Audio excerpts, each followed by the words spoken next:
إن الحمد لله نحمده ونستعينه ونستغفره ونعوذ بالله من شرور أنفسنا ومن سيئات أعمالنا من يهده الله فلا مضل له ومن يضلل فلا هادي له وأشهد أن لا إله إلا الله وحده لا شريك له وأشهد أن محمدا عبده ورسوله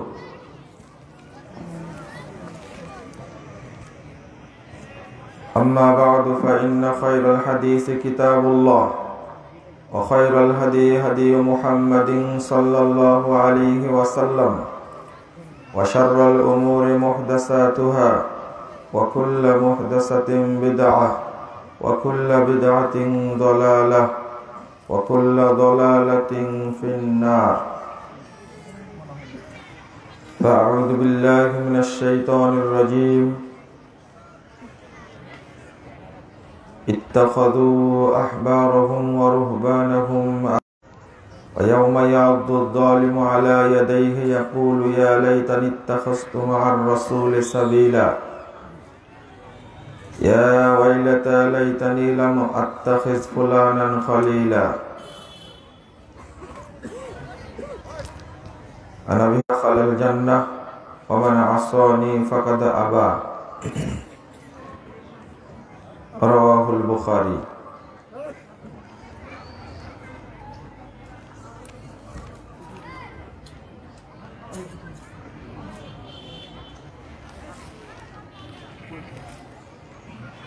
নওগাঁ জেলার পত্নীতলার অন্তর্ভুক্ত উত্তর রামপুর এলাকার উদ্যোগে আয়োজিত ইসলামী মহাসম্মেলনের সম্মানিত সভাপতি, উপস্থিত উলামায়ে কেরাম, অতিথিবৃন্দ, সুধীমণ্ডলী, সামনে উপবিষ্ট শ্রদ্ধেয় মুসলিম ভাতৃমণ্ডলী, আমার প্রাণপ্রিয় ছাত্র ও যুবক ভাইয়েরা, পর্দার আড়ালের মা ও বোনেরা,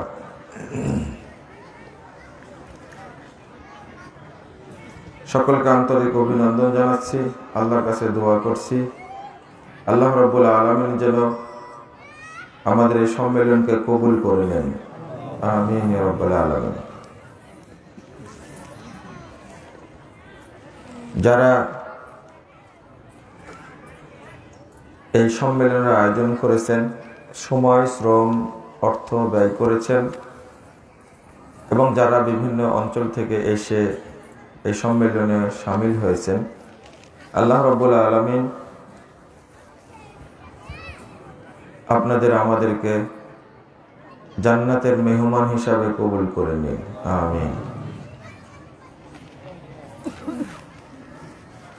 বন্ধুরা আমার, আপনাদের প্রদত্ত বিষয় অনুযায়ী আমি আমার সংক্ষিপ্ত আলোচনা পেশ করব ইনশাআল্লাহ। ওমা তাওফীকি ইল্লা বিল্লাহ আলাইহি তাওয়াক্কালতু ওয়া ইলাইহি উনীব। আপনারা যারা আশেপাশে ঘোরাফেরা করছেন বা বাজার ঘাটে আছেন, তাদেরকে প্যান্ডেলে বসে আলোচনা শোনার জন্য আহ্বান জানাচ্ছি।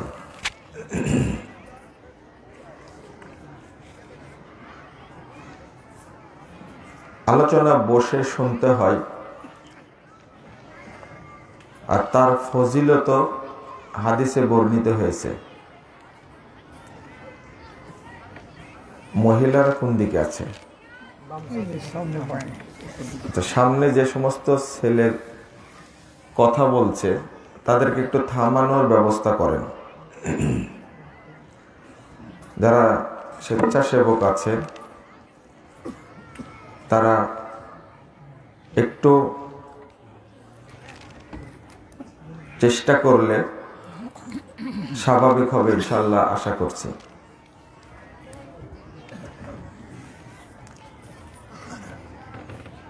এই যে সম্মেলন,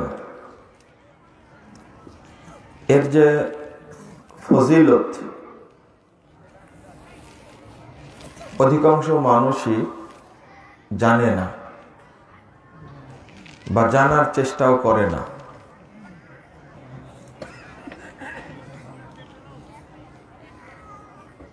রাসূলুল্লাহ সাল্লাল্লাহু আলাইহি ওয়াসাল্লাম একটি হাদিসের মধ্যে বলছেন, যেটা তাবরানী আওসাতের মধ্যে এসেছে, মা জালাসা কওমুন ইয়াযকুরুনাল্লাহ, কিছু মানুষ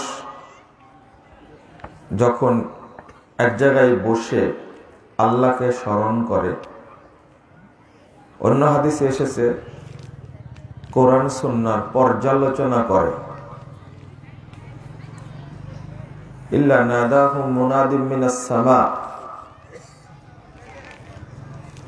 যখন মজলিস শেষ হয়ে যায় তখন আল্লাহ তাদেরকে আসমান থেকে ডাক দিয়ে বলেন, কুমু মাগফুরাল লাকুম, তোমরা এখন চলে যাও, তোমাদের সবাইকে ক্ষমা করে দেওয়া হয়েছে। ক্ষমা করার মালিক একজন, একজনের কাছে এই অধিকার সংরক্ষিত, তিনি হলেন আল্লাহ। আর এই ঘোষণাও করছেন আল্লাহ, কুমু মাগফুরাল লাকুম, তোমরা এখন চলে যাও, তোমাদের সবাইকে ক্ষমা করে দেওয়া হয়েছে। আল্লাহ আরেকটি কথা বলেন, ওয়াবাদদালতু সাইয়্যাতিকুম হাসানাত, তোমরা যত পাপ করেছিলে, তোমাদের যত পাপ রয়েছে, আমি সমস্ত পাপকে নেকি দ্বারা পরিবর্তন করে দিয়েছি। তো যখনই এই ধরনের হালাকা বা ইসলামী সম্মেলন বা মজলিস এর যখন আয়োজন করা হবে, তখন আমাদের উচিত সেখানে অংশগ্রহণ করা, এই উদ্দেশ্যে যে আল্লাহ রাব্বুল আলামিন আমার পাপ ক্ষমা করে দিবেন, আমাকে আল্লাহ ক্ষমা করে দিবেন, আমার পাপগুলো নেকিতে পরিবর্তন করে দিবেন। পাশাপাশি আলোচনা যে বসে শুনতে হয়, আরেকটা হাদিস থেকে সেটাও প্রমাণিত হয়। নাসাইয়ের মধ্যে হাদিসটি এসেছে 1340 নম্বর হাদিস। আর ইমাম নাসাইর আর একটি হাদিসের গ্রন্থ আছে, আস-সুনানুল কুবরা, এই হাদিসের 10140 নম্বর হাদিস। মা আয়েশা রাদিয়াল্লাহু আনহা বলছেন, মা জালাসা মাজলিসান আও সাল্লা সালাতান আও তালা কুরআনান আও তাওয়াদ্দা উযুআন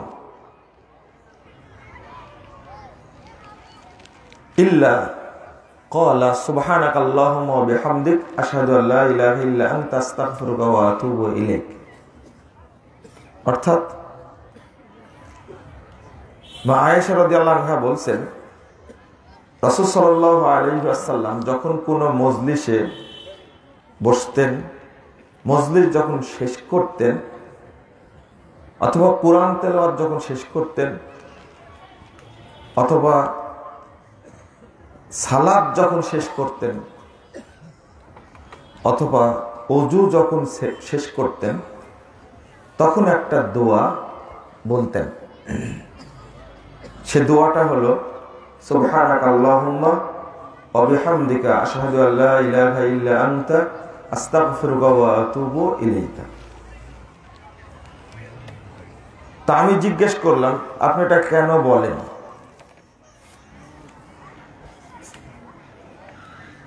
তো 9907 নম্বর হাদিসের মধ্যে এসেছে, রাসূল সাল্লাল্লাহু আলাইহি ওয়াসাল্লাম তখন বলছেন, এই দোয়াটি পড়লে মজলিসে বসার যে ফজিলত, কুতিবা ফি রিক্কিন, চামড়ার মতো পাতলা ফলকে এই নেকিগুলো লেখা হয়। অন্য হাদিসে আসছে ফেরেশতারা লেখেন, সুম্মা তুবিয়া বিতাবি, অতঃপর এইটাকে সিল করা হয়, মোহরাঙ্কিত করা হয়, আল্লাহর কাছে পৌঁছে দেওয়া হয়। লাম ইউকসার ইলা ইয়াউমিল কিয়ামাহ, কিয়ামত পর্যন্ত এই নেকিগুলোকে আর নষ্ট করা হয় না। তো এই হাদিস প্রমাণ করে যে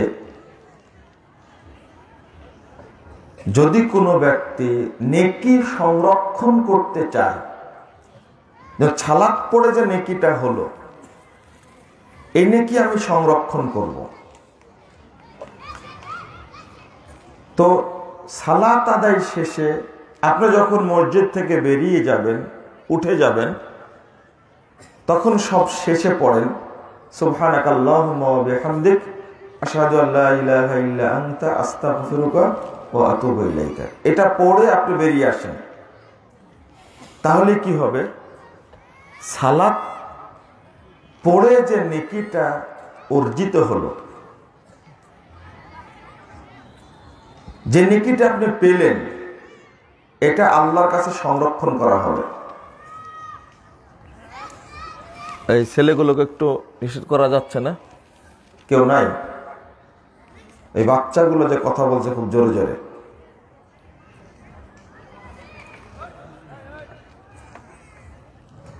আপনারা একটু মনোযোগ দিয়ে শুনলে আমি কিছু কথা বলে বিদায় নেব ইনশাআল্লাহ।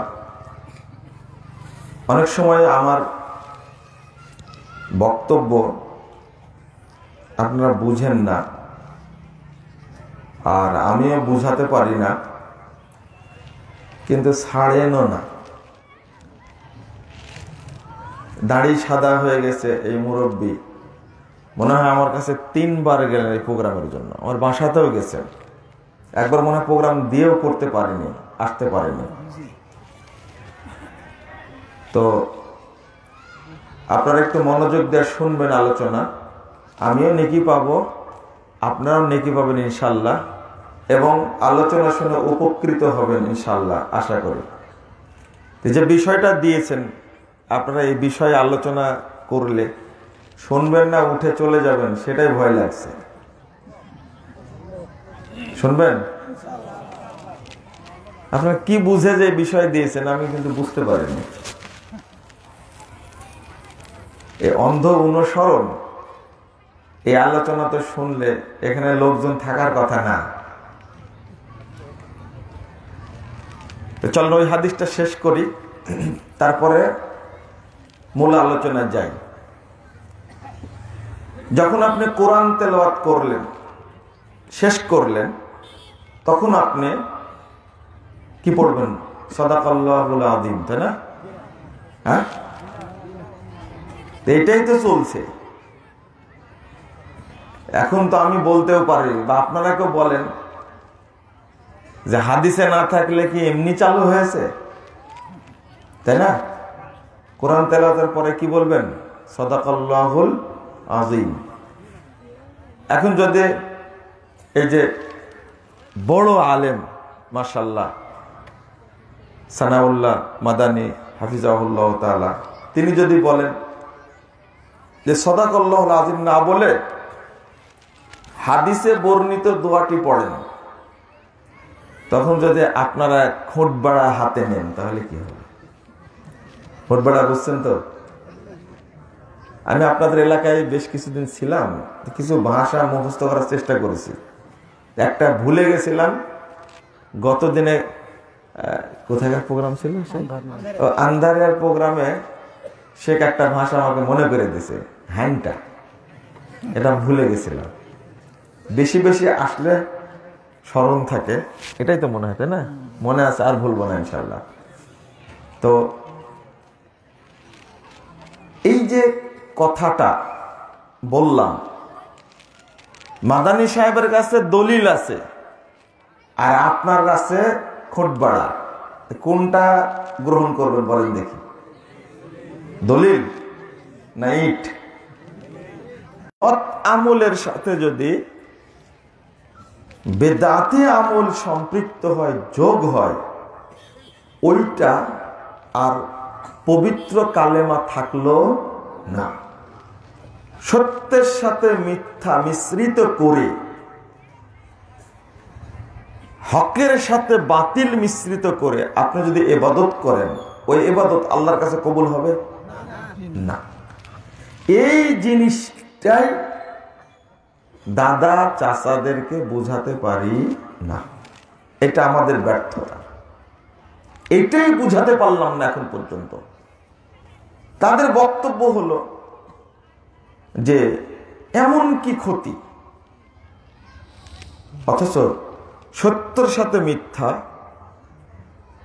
হকের সাথে বাতিল, সুন্নাহর সাথে বেদাত, শিরকের সাথে তাওহীদ মিলে কোনো ইবাদত হবে না।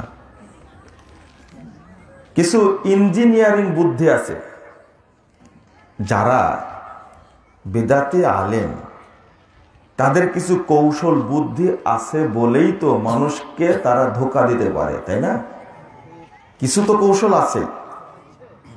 কৌশল না থাকলে কি এমনিতেই ওদের ভক্তি করে মানুষ? যেমন পীর, পীর কিন্তু বোকার লোক হতে পারে না, এটা জানেন আপনারা? পীর হওয়ার জন্য ধূর্ত হওয়া লাগবে, অতি চালাক হওয়া লাগবে, মানে শিয়ালের চেয়ে 1 কোটি গুণ বেশি চালাক না হলে পীর হতে পারবে না, বুঝছেন? পীরের একটা টেকনিক আছে। সেদিন বুঝাইছিলাম, সিরাজগঞ্জে পীরদের টেকনিক বুঝাইছিলাম। আল্লাহ যে মানে ইবলিসকে পৃথিবীতে সেট করেছেন পরীক্ষা করার জন্য, মানুষদের মধ্যে থেকে ইবলিস আছে আর জিনদের মধ্যে থেকে কি আছে? ইবলিস আছে। আল্লাহ বলছেন সূরা আনাম 181 না 121 নম্বর আয়াত, শয়তান ওহী করে ইলা আউলিয়াহিম লিউজাদিলুকুম। শয়তান তার নিযুক্ত, ইবলিসের নিযুক্ত মানুষের মধ্যে কিছু বেতনভুক্ত কর্মচারী আছে, বুঝছেন? মানুষের মধ্যে কর্মচারী আছে কার? কার? শয়তানের কর্মচারী আছে। তো তাদের কাছে ইবলিস ওহী করে লিউজাদিলুকুম, যেন এই শয়তানের এজেন্টগুলি তোমাদের সাথে তর্ক বিতর্ক করে। তর্ক বিতর্কের একটা নমুনা শুনবেন। যেমন আমাকে এক পীরের মুরিদ, খাস মুরিদ প্রশ্ন করছেন, এসে জনগণের মধ্যে, মসজিদের মধ্যে প্রশ্ন করছেন, বাদাম খাচ্ছে কে কে এখানে? হ্যাঁ, বাদাম খাচ্ছেন আপনারা? এটা তো আজকে ধমক দেওয়া হয়নি, তাই ভুলে গেছি। শব্দ হচ্ছে, আমি শুনতে পাচ্ছি, যে বললেই হলো, আপনি না বললেই হলো না। বাদাম খাওয়াটা দয়া করে বন্ধ করেন, এখন রাত 11টা বেজে গেছে। এটা একটা অভ্যাসে পরিণত হয়েছে আপনাদের। এই মিথ্যা তাফসির মাহফিল করে করে কানটা পচে গেছে, বিবেকটা নষ্ট হয়ে গেছে। সঠিক বক্তব্য আর কি শুনতে পাবেন আপনারা? মন চাইবে না তো। তো পীরের মুরিদ আমাকে প্রশ্ন করছে, মসজিদে আলোচনা করছে ঠিক ওই মুহূর্তে। আচ্ছা বলেন তো, আমার একটু জানার দরকার, ইব্রাহিম আলাইহিস সালামের নানির নাম কি ছিল? বুঝেছেন আপনারা? কে বলতে পারবেন আপনারা? হ্যাঁ, ইব্রাহিম আলাইহিস সালামের নানির নাম, বুঝছেন? আমি বুঝতে পারছি যে এটা শয়তান কর্তৃক প্রেরিত অরিজিনাল এজেন্ট। আমি বলছি যে এটা কোনো ব্যাপার হলো? দেখেন, পীরের যে কৌশল আছে এটা তার প্রমাণ। আপনাদের প্রশ্ন মাথায় আসবে কোনোদিন? আমি বললাম যে এটা কোনো ব্যাপার হলো? ইব্রাহিম আলাইহিস সালাম নানির নাম কে না জানে? এমনি একটা,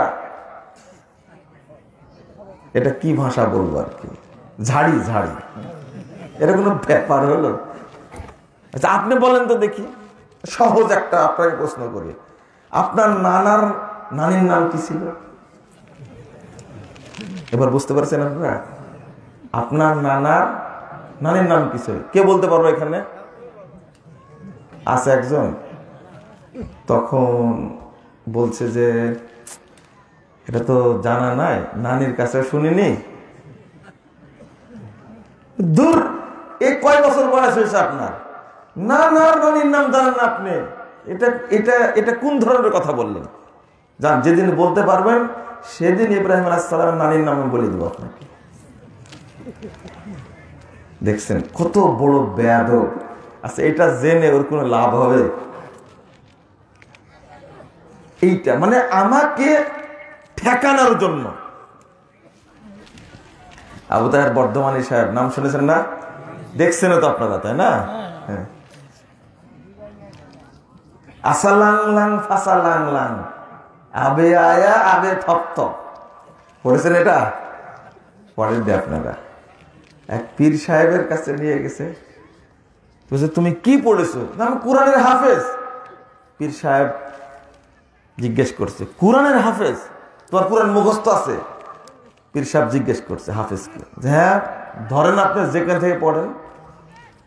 তখন পীর সাহেব আয়াত পড়ছে, আউযু বিল্লাহি মিনাশ শাইতানির রাজিম, আসালাংলাং ফাসালাংলাং আবে আয়া আবে থপ। মুরিদরাও আছে ওখানে, হাফেজ সাহেব তো বলো কোরআনের কোন সূরাতে আছে? তখন হাফেজ বলছে যে না, এটা তো কোরআনে নাই। বলে কি? মুরিদদের বলছে দেখো কেমন হাফেজ, এই আয়াতটা কোথায় আছে সেটাই জানে না, কি জন্য আমার কাছে নিয়ে আসছেন? এটা কিসের কৌশল? পীরের কৌশল। এমনি মানুষ ওকে ভক্তি করে। আমি যে জায়গায় বক্তব্য ঠেকায় দিছি, হ্যাঁ, আর অন্ধ অনুসরণের বক্তব্য না দিলেও চলবে। কথা বুঝেছেন তো? যে জায়গায় নিয়ে আসছি বক্তব্য ওই পর্যন্তই যদি রাখি তাহলে আপনারা বুঝবেন। তাহলে বেদাতি আলেমদের কি আছে? কিছু কৌশল আছে। এই কৌশলের মাধ্যমে ওরা চলে। ট্রেন চলে যাচ্ছে, পীর সাহেবকে বলছে মুরিদরা টাইম হয়ে গেছে, হুজুর তাড়াতাড়ি বের হন। তখন বলছে আরে ট্রেন আমাকে না নিয়ে যেতে পারবে না। দেখছেন তার কারামত কি? কারামত এগুলো শয়তানি। ট্রেন চলে যাচ্ছে, বলছে যে কেমন কথা যে ট্রেন চলে গেল? আমাকে না নিয়ে ট্রেন যাবে না। মানে দুইজন মুরিদকে পাঠায় দিছে আগেই কারামত দেখানোর জন্য। বুঝতে পারলেন? যখন ট্রেন ছেড়ে দিছে একটু দূরে না যেতে শিকল টানছে। ট্রেন কি একজন টানলে না হয়, কয়েকজন মুরিদকে পাঠালে ট্রেন না থেমে যাবে কোথায় বলেন দেখি? তখন পীর সাহেব যা ট্রেনে উঠলেন, তখন ট্রেন ছাড়লো। মুরিদরা কি বুঝলো? হ্যাঁ, পীর সাহেব ট্রেন থামায় দিল। কেমন পীর তাহলে? বুঝছেন? এটাই পীরদের। এমনি তো ইবলিসি বুদ্ধি তাদের মধ্যে আছে। আল্লাহ বলছেন 112 নম্বর আয়াত সূরা আনাম, শায়াতিনাল জিন শায়াতিনাল ইনসি ওয়াল জিন ইউহি বাযুহুম ইলা বায। দেখছেন পরস্পরের বন্ধু তারা, তাদের কাছে ওহী করে। তাহলে শয়তানও শয়তানের এজেন্টকে কি দেয়? বুদ্ধি দেয়। এটা আল্লাহ বলে দিচ্ছেন। শয়তানি বুদ্ধিও আছে আর ব্যক্তিগত কি আছে? চতুরতাও আছে, কৌশলও আছে। যদি কিছু ভালো মানুষ পেয়ে যায়, তাহলে পীর এই ভণ্ড সাইজ হবে, বুঝছেন? কয়েকদিন আগে এক ভণ্ডকে ধরলো না, দেখছেন? ওই যে মাটি থেকে ধোঁয়া বের হয়, আপনারা মনে হয় দেখেননি।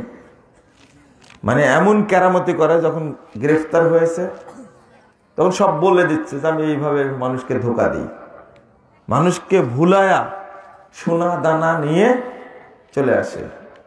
এই শয়তানের দাঁড়িও আছে, বুঝছেন? মুরব্বী শয়তান একটা, মানুষকে ধোঁকা দেয়, ওরও টেকনিক আছে, টেকনিকে কাজ করে। চলো আমি হাদিসটা অনুবাদ করতে যেয়ে ফিরে আসছি, আমি কিন্তু ভুলিনি, মনে আছে আমার। যদি বলেন সালাউল্লাহ মাদানী সাহেব যে সাদাকাল্লাহুল আযীম না বলে হাদিসে বর্ণিত দোয়াটা বলেন, সুবহানাকাল্লাহুম্মা ওয়া বিহামদিক আশহাদু আল্লা ইলাহা ইল্লা আনতা আস্তাগফিরুকা ওয়া আতুবু ইলাইকা, তাহলে আপনার নেকিটা সংরক্ষিত হবে। কিন্তু আপনি এটা গ্রহণ করবেন না, আপনার কাছে ইট আছে আর ইনার কাছে দলিল আছে। তো এখন দলিল গ্রহণ করবেন না এই বেদাতীদের যুক্তি গ্রহণ করবেন? আপনি দলিল। যদি উল্টাটা জানতেন আপনি, মানে বেদাতের ফজিলত যদি জানতেন, তাহলে আপনার বেদাত করতেন না। ফজিলত এতটুকুই যে সাদাকাল্লাহুল আযীম বলা মাত্রই আপনি যে নেকিগুলো করলেন এগুলো আর আল্লাহর কাছে পৌঁছবে না। আর ইবলিস এটার জন্য অপেক্ষায় থাকে যে কিভাবে এই মুখলেস বান্দাদেরকে, আল্লাহর বান্দাকে ধোঁকা দেওয়া যায়, ইবলিস শয়তান অপেক্ষায় থাকে। বহু আমলের উদাহরণ আমি দেব, তো আপনাকে এখানেই বলে দিচ্ছি, মাথা ঠান্ডা রেখে সহি আমলটা করার চেষ্টা করবেন। সেটা আপনার বিরুদ্ধে গেলেও হতে পারে। আমরা আলোচনা করি, বক্তব্য দেই, আমাদেরও ভুল হয়। আগে কিছু জিনিস অনুবাদ ভুল করেছি, হাদিস না বুঝে মেরে দিয়েছি, হাদিস সহি অর্থ করেছি বিকৃত। কত আলেম আছে। তো এই ভুল যদি মানুষের হয়, আলেমের যদি ভুল হয়, আপনার ভুল হতে পারে না? এইটা মেনে নিলেই তো হয়। বন্ধুরা আমার, আজানের পরে কি দোয়া পড়েন? আল্লাহুম্মা রাব্বা হাযিহি দাওয়াতি তাম্মা ওয়াস সালাতিল কায়িমা আতি মুহাম্মাদানিল ওয়াসিলাতা ওয়াল ফাযিলা ওয়াদ দারাজাতার রাফিয়া। নাকি ভুল হয়ে গেল? হ্যাঁ, আরযুকনা শাফাআতাহু ইয়াউমাল কিয়ামা ইন্নাকা লা তুখলিফুল মিয়াদ। তারপরে ওয়াবাসহু মাকামাম মাহমুদানিল্লাযী ওয়া'আদতা। কি দোয়াটার ফজিলত জানেন তো আপনারা? দোয়াটার ফজিলত জানেন না? জানেন তো। রাসূল সাল্লাল্লাহু আলাইহি ওয়াসাল্লাম বলছেন, যে ব্যক্তি এই দোয়া পাঠ করবে, যেটা আপনারা পড়েন, আল্লাহুম্মা রাব্বা হাযিহি দাওয়াতি তাম্মা ওয়াস সালাতিল কায়িমা আতি মুহাম্মাদিল ওয়াসিলাতা ওয়াল ফাদিলা ওয়া বা'সহু মাকামান মাহমুদানিল্লাযী ওয়া'আদতা, যে দোয়াটা পড়েন, রাসূল সাল্লাল্লাহু আলাইহি ওয়াসাল্লাম বলেছেন হাল্লাত লাহু শাফাআতি, তার জন্য সুপারিশ করা আমার উপরে ওয়াজিব হয়ে যাবে। আল্লাহ, এই হাদিসটা বুঝেছেন কিনা জানি না। যে ব্যক্তি কিয়ামতের মাঠে ধরা পড়ে যাবে, ঠেকে যাবে, বিপদগ্রস্ত হবে, হয়তো জাহান্নাম ওয়াজিব হয়ে গেছে। তো যে ব্যক্তি আজানের পরে এই দোয়াটা পড়েছে, দরুদ পড়ার পরে যদি কেউ এই দোয়াটি পড়ে, কিয়ামতের মাঠে বিপদে পড়লে রাসূল সাল্লাল্লাহু আলাইহি ওয়াসাল্লাম তাকে সুপারিশ করবেন, তাকে বিপদ থেকে রক্ষা করবেন। এইটা রাসূলের প্রতি ওয়াজিব। এবার বুঝেছেন মনে হয়, তাই না? কিন্তু ইবলিস অত সোজা না, ও ব্যবস্থা করে রাখছে যেন নেকি এই ফজিলত যেন আল্লাহর কাছে না পৌঁছে, কি করেছে? এর সাথে একটু যোগ লাগাইছে ওয়াদ-দারাজাতার রফিয়া, তাই না? হ্যাঁ, ওয়ারযুকনা শাফাআতাহু ইয়াওমাল কিয়ামা, যোগ দিয়ে দিছে। বলেন এই ফজিলত আল্লাহর কাছে যাবে না, মিশ্রণ হয়ে গেছে কার? বলেন ইবলিসি আমল, এটা বললে বেশি ভালো হয়। কি আমল? ইবলিসি আমল যোগ হয়ে গেছে। তাহলে এবার বলেন, ছোট্ট একটা বৃদ্ধি করার জন্য বাড়ানো কমানোর অধিকার যদি আপনারই থাকে, আপনার হুজুরের যদি থাকে, আপনার ইমামেরই যদি থাকে, তো রাসূল কি ঘোড়ার ঘাস কাটতে এসেছিলেন? এটা মাথায় ঢোকে না আপনার? এইটা একটু চিন্তা আসে না? রাসূল কেন এসেছিলেন? মুহাম্মদ সাল্লাল্লাহু আলাইহি ওয়াসাল্লাম পৃথিবীতে কেন এসেছিলেন? আল্লাহ তাকে কেন রাসূল হিসেবে পাঠালেন? আপনার হুজুর কি নবী? সানাউল্লাহ মাদানী কি নবী? আর মুহাম্মদ সাল্লাল্লাহু আলাইহি ওয়াসাল্লাম কি নবী? আপনি ভাবছেন, চিন্তা করেছেন একটু? শরীয়ত কম বাড়া করার অধিকার কে দিল তাকে? যোগ দিলে রেডিও সেন্টারে প্রচার করছে, যারা কর্তা ব্যক্তি তারাও হিসাব করছে না। স্বাধীনতার স্থপতি শেখ সাহেব ইসলামিক ফাউন্ডেশন প্রতিষ্ঠা করে গেছেন, আর ইসলামিক ফাউন্ডেশনের 12টা বাজাচ্ছে এখন কিছু কাঠমোল্লা। এরা কাঠের মোল্লা না, কিন্তু কাঠমোল্লা 12টা বাজাচ্ছে। আমি বক্তব্যে বলি, তার মেয়ে বর্তমানে প্রধানমন্ত্রী, আর তাকে মাথায় কাঁঠাল রেখে এই মোল্লাগুলো সহিহ বুখারীর অনুবাদ পরিবর্তন করছে, কোরআনের অনুবাদ পরিবর্তন করছে, সুফিবাদী বই ছাপায়া বাংলাদেশের মানুষকে পথভ্রষ্ট করছে। শেখ সাহেব এই জন্য ইসলামিক ফাউন্ডেশন প্রতিষ্ঠা করেন। কিছুদিন আগে এক ডিজি মারা গেছে, বুঝছেন? ওর জন্য কি বলবো? এর আমলে ইসলামিক ফাউন্ডেশনে 570 কোটি টাকা দুর্নীতি হয়েছে। একটা ইসলামিক ফাউন্ডেশনে দুর্নীতি বলে চুরি, চুরি, দুর্নীতি না বুঝে চুরি, মানে চুরি করেছে, চুরি হয়েছে ইসলামিক ফাউন্ডেশন থেকে কত কোটি? 570 কোটি, বুঝছেন? আর এর আমলে সহিহ বুখারীর অনুবাদ পরিবর্তন করে দিয়েছে। আপনি পড়তে গেলে ধরা খাবে, এত চতুর। যখনই মাযহাব বিরোধী হয়েছে তখন লিখেছে এইটা হানাফি মাযহাবের কি বলে, হানাফি মাযহাবে এটা নেই। আরেক জায়গায় লেগেছে ইমাম আবু হানিফার নিকটে এটা ঠিক না। এটা পুরো বুখারীতে এই কাজটা করে মরেছে। এখন কি দোয়া করবেন আপনারা করেন, আমি আর করবো না, বুঝছেন?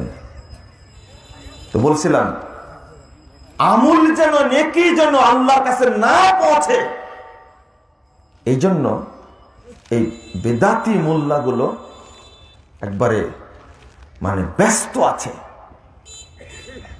চরম কর্মতৎপর তারা। তাহলে এবার আপনি বলেন, আপনার আমলের সাথে বেদাতি কোনো আমল যোগ হোক, এটা আপনি চাইবেন? আল্লাহ তুমি বেদাত থেকে মুসলিম জাতিকে হেফাজত করো, আমিন রাব্বুল আলামিন। তো আপনি একটু ভাবলে বেদাত থেকে সতর্ক থাকবেন। কিন্তু যতই ওয়াজ করি না কেন, ভক্তি যেখানে অন্ধ, দলিল সেখানে অচল, এটাই কথা, তাই না? আমি যতই দলিল দেয়া বলে যাই, কোনো লাভ নাই। যদি কোনো বেদাতি মোল্লার উপরে আপনার ভক্তি থাকে, তাহলে আপনি আমার কথাগুলো শুনবেন না, না শোনার পরিণাম শোনেন।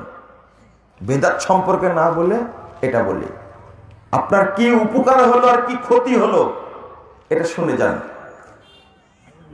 অন্ধ ব্যক্তি মানে কোন ব্যক্তির অন্ধ তাকলিদ করা, সে আলেম হোক, মুহাদ্দিস হোক, খতিব হোক, বক্তা হোক, মুফতি হোক, যেই হোক না কেন, কোন ব্যক্তির অন্ধ অনুসরণ করা হলো শিরক। কি শিরক বলতে শিরকে আকবার না আসগার? শিরকে আকবার, বড় শিরক।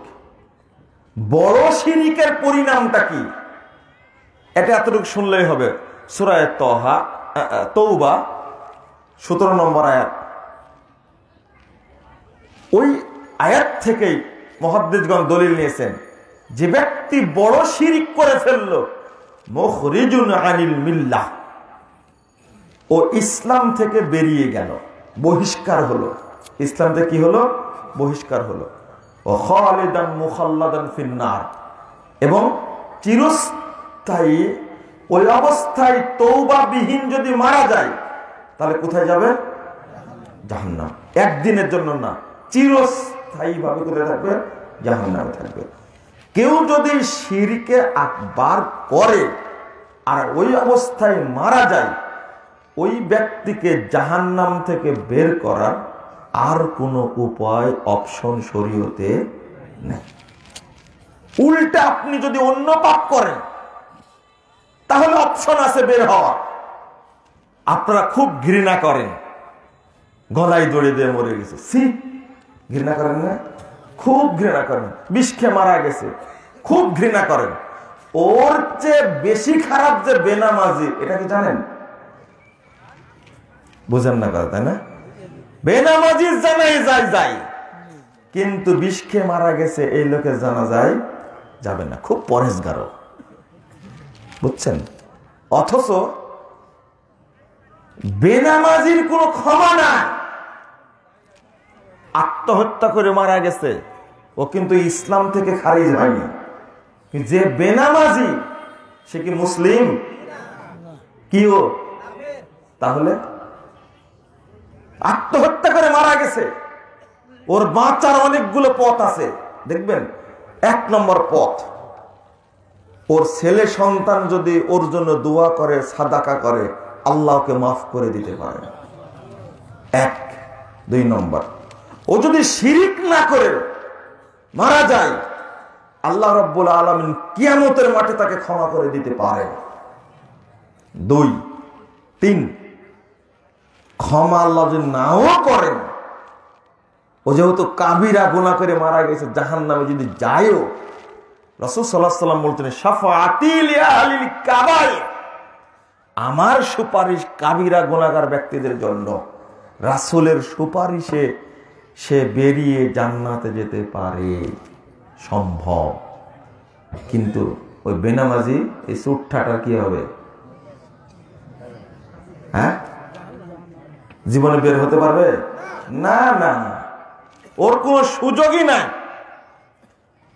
মাজার পূজা করে মারা গেছে, কবর পূজা করে মারা গেছে, পীর পূজা করে মারা গেছে, এইগুলো হলো শিরক আকবার।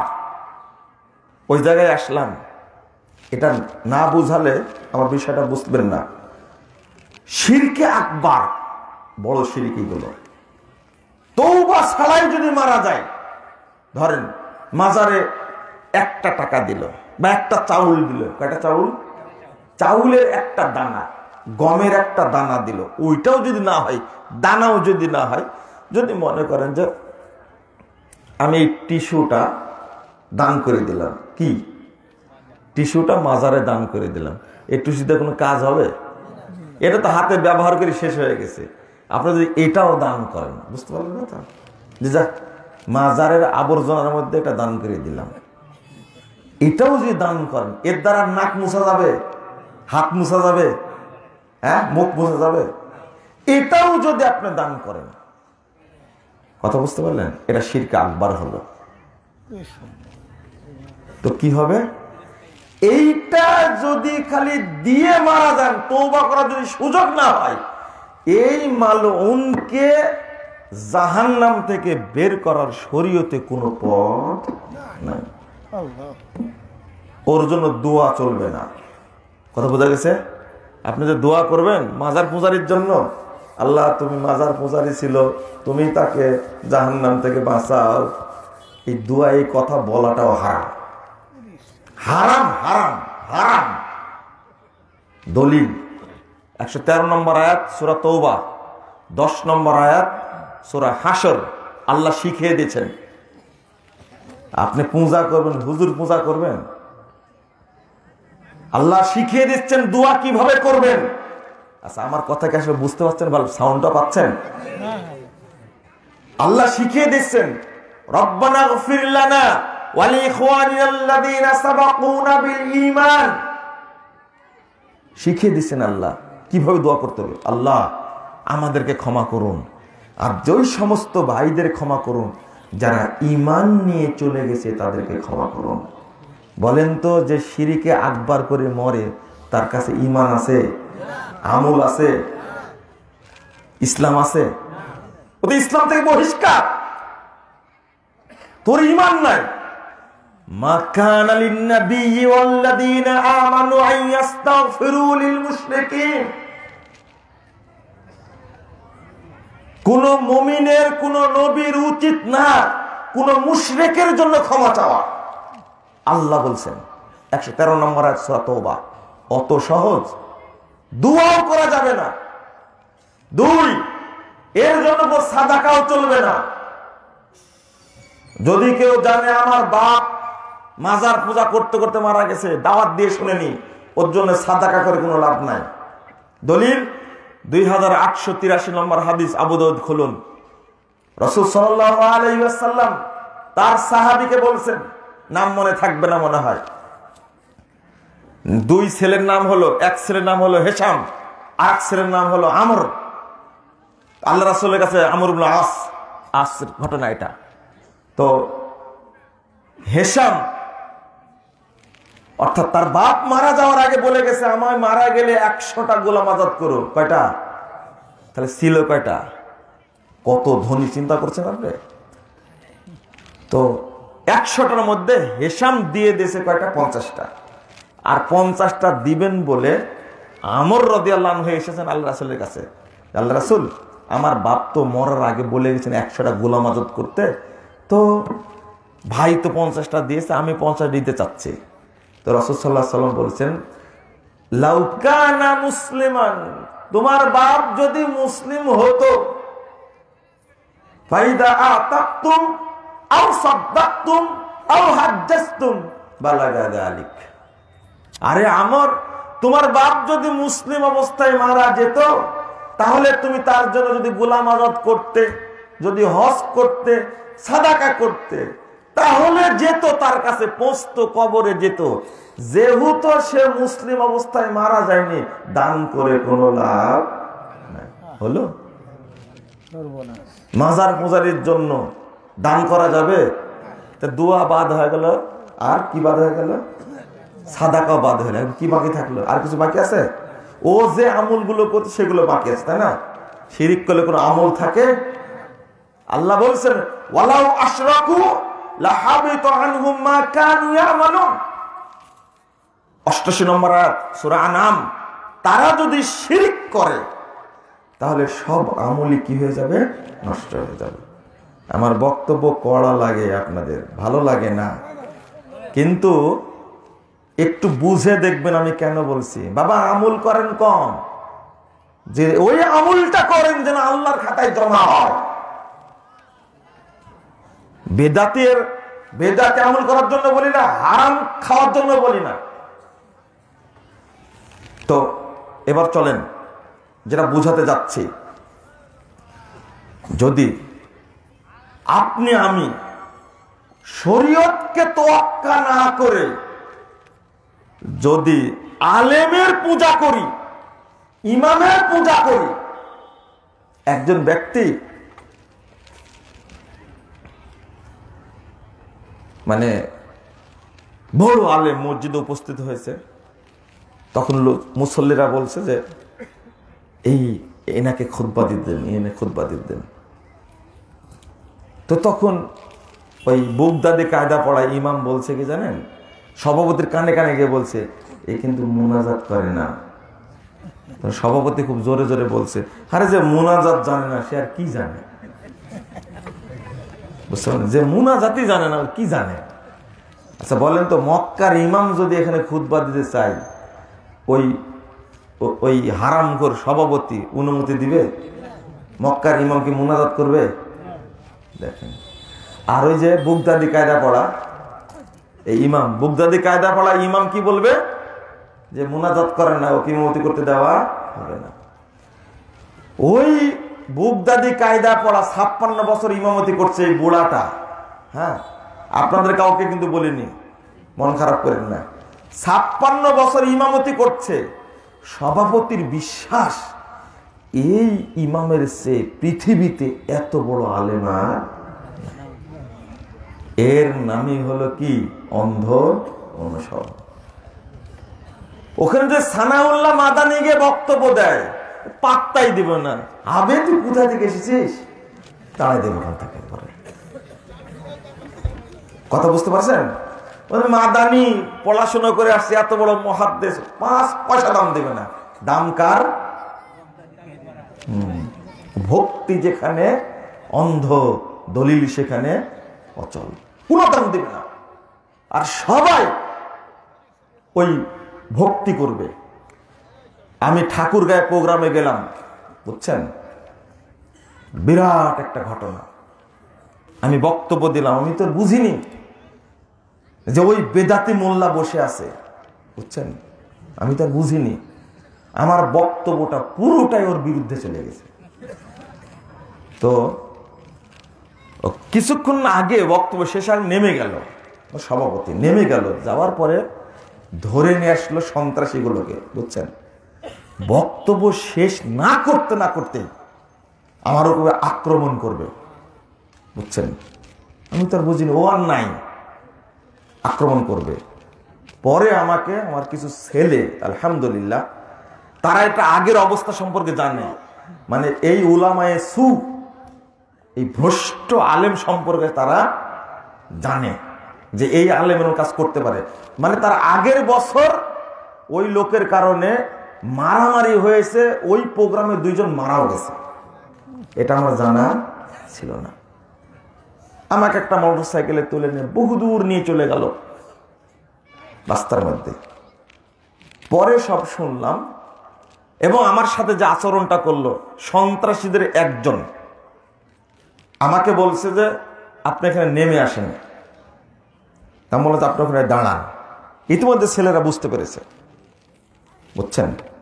উলামায়ে সু যাকে বলে, পরিবেশ যে কত তাড়াতাড়ি ঘোরাতে পারে এই কৌশল তাদের আছে, জানা আছে। পরে এই সমস্ত কাহিনীগুলো শুনলাম। মানে তাহলে এই জায়গায় তোমরা নিয়ে আসলে কেন? আমরা তো বক্তব্য দিয়ে এইভাবে, কাউকে দেখে কি বক্তব্য দিই? এমন একটা চাল চেলেছে ওই জায়গায়, মানে এই আলেমের মতো বড় আলেম পৃথিবীতে নাই। সে যেগুলো করে এইগুলো ইসলাম। কোরআন হাদিস দেখার দরকার নাই। তো হক কথা যখনই আপনি বলবেন, অন্ধ কাকে বলে জানেন? পীর সাহেব বলেছে এই গাইটা বিক্রি করে আসো। আসলে এটা কি? ষাঁড়। কি ওটা? তা আপনার যে উত্তরামপুরের লোকজন নিয়ে যাচ্ছে, লোকজন জিজ্ঞেস করছে কি নিয়ে, কোথায় যাচ্ছ? বলছে গায়ে বিক্রি করছে। তো মানুষ গায়ে কেন? বলছে ষাঁড়। যে এটা কি? এটা যে ষাঁড়। তখন বলছে মুরিদরা বলছে হুজুর বলেছে গাই, ষাঁড় হলেও সমস্যা না। অন্ধ তাকলিদ বুঝলেন এবার? হ্যাঁ, এটাই হলো অন্ধ অনুসরণ। ও দেখতে পাচ্ছে সরাসরি এটা কি? ষাঁড়। এরপরে কি বলছে? গায়ে বিক্রি করতে যাচ্ছে। মানে হুজুর বলেছে গাই, ষাঁড় হলেও সমস্যা নেই। কথা বুঝতে পারলেন? এইরকম যদি মানে অন্ধত্ব আপনার মধ্যে থাকে, আপনার চেয়ে বড় মুশরিক আর কে? তওবা তওবা। আল্লাহ বলছেন সূরা তওবা 31 নম্বর আয়াত, ইত্তাখাযু আহবারাহুম ওয়া রুহবানাহুম আরবাবা মিন দুনিল্লাহ। আল্লাহ বলছেন ইহুদি খ্রিস্টানরা আল্লাহকে বাদ দিয়ে তাদের পুরোহিতদেরকে, তাদের আলেমদেরকে রব হিসাবে গ্রহণ করেছে। কার ভাষা এটা? আল্লাহ। এই আয়াতটা যখন নাজিল হয়, আপনি তিরমিজিতে হাদিসটা পাবেন, বিস্তারিত এসেছে বাইহাকি সুনানুল কুবরার মধ্যে 20,748 নম্বর হাদিস। তো রাসূল সাল্লাল্লাহু আলাইহি ওয়াসাল্লাম এই আয়াতটা পড়ছিলেন, ঠিক ওই মুহূর্তে আদি ইবনে হাতেম তায়ের ছেলে, উঁচু মানের শিক্ষিত মানুষ। হাতেম তায়ের গল্প তো শুনেছেন, তাই না? গল্প যদিও মিথ্যা, কিন্তু হাতেম তাই তো মিথ্যা না, হ্যাঁ? তবে সাদ্দাদের ঘটনাও মিথ্যা, সাদ্দাদও কি মিথ্যা, বুঝতে পারলেন? এর কোনো অস্তিত্ব নাই।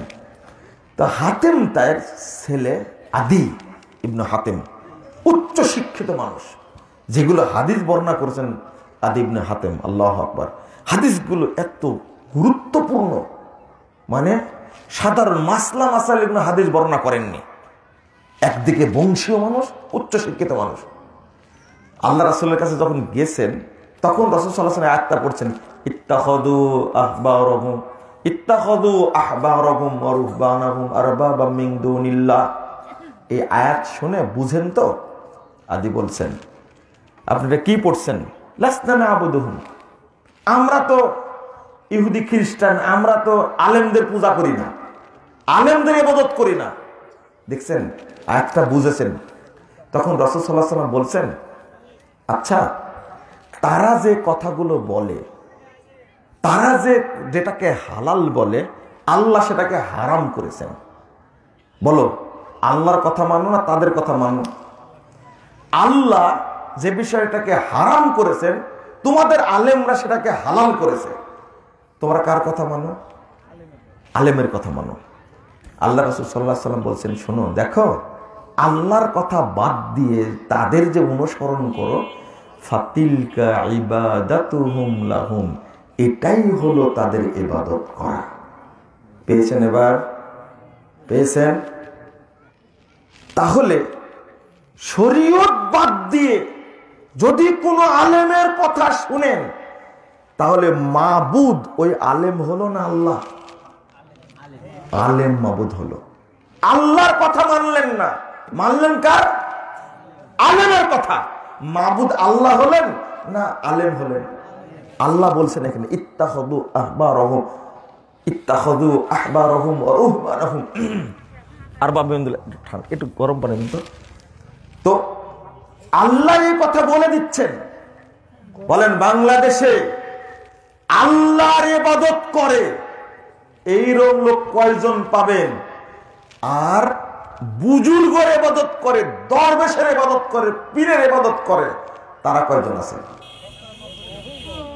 আপনি বলেন শতকরা 90 জন। আপনি হাদিস বলছেন সরাসরি। আচ্ছা, রাখো তোমার হাদিস, আমার পীর বাবা বলেছে এটা। বলেন, ওকে আল্লাহকে মাবুদ মানে না পীরকে মাবুদ মানে? পীরকে মাবুদ মানে। শোনেন, এই জায়গাতেই বলতে চাচ্ছি যে মানুষ, সাধারণ মানুষই বেশি অপরাধী।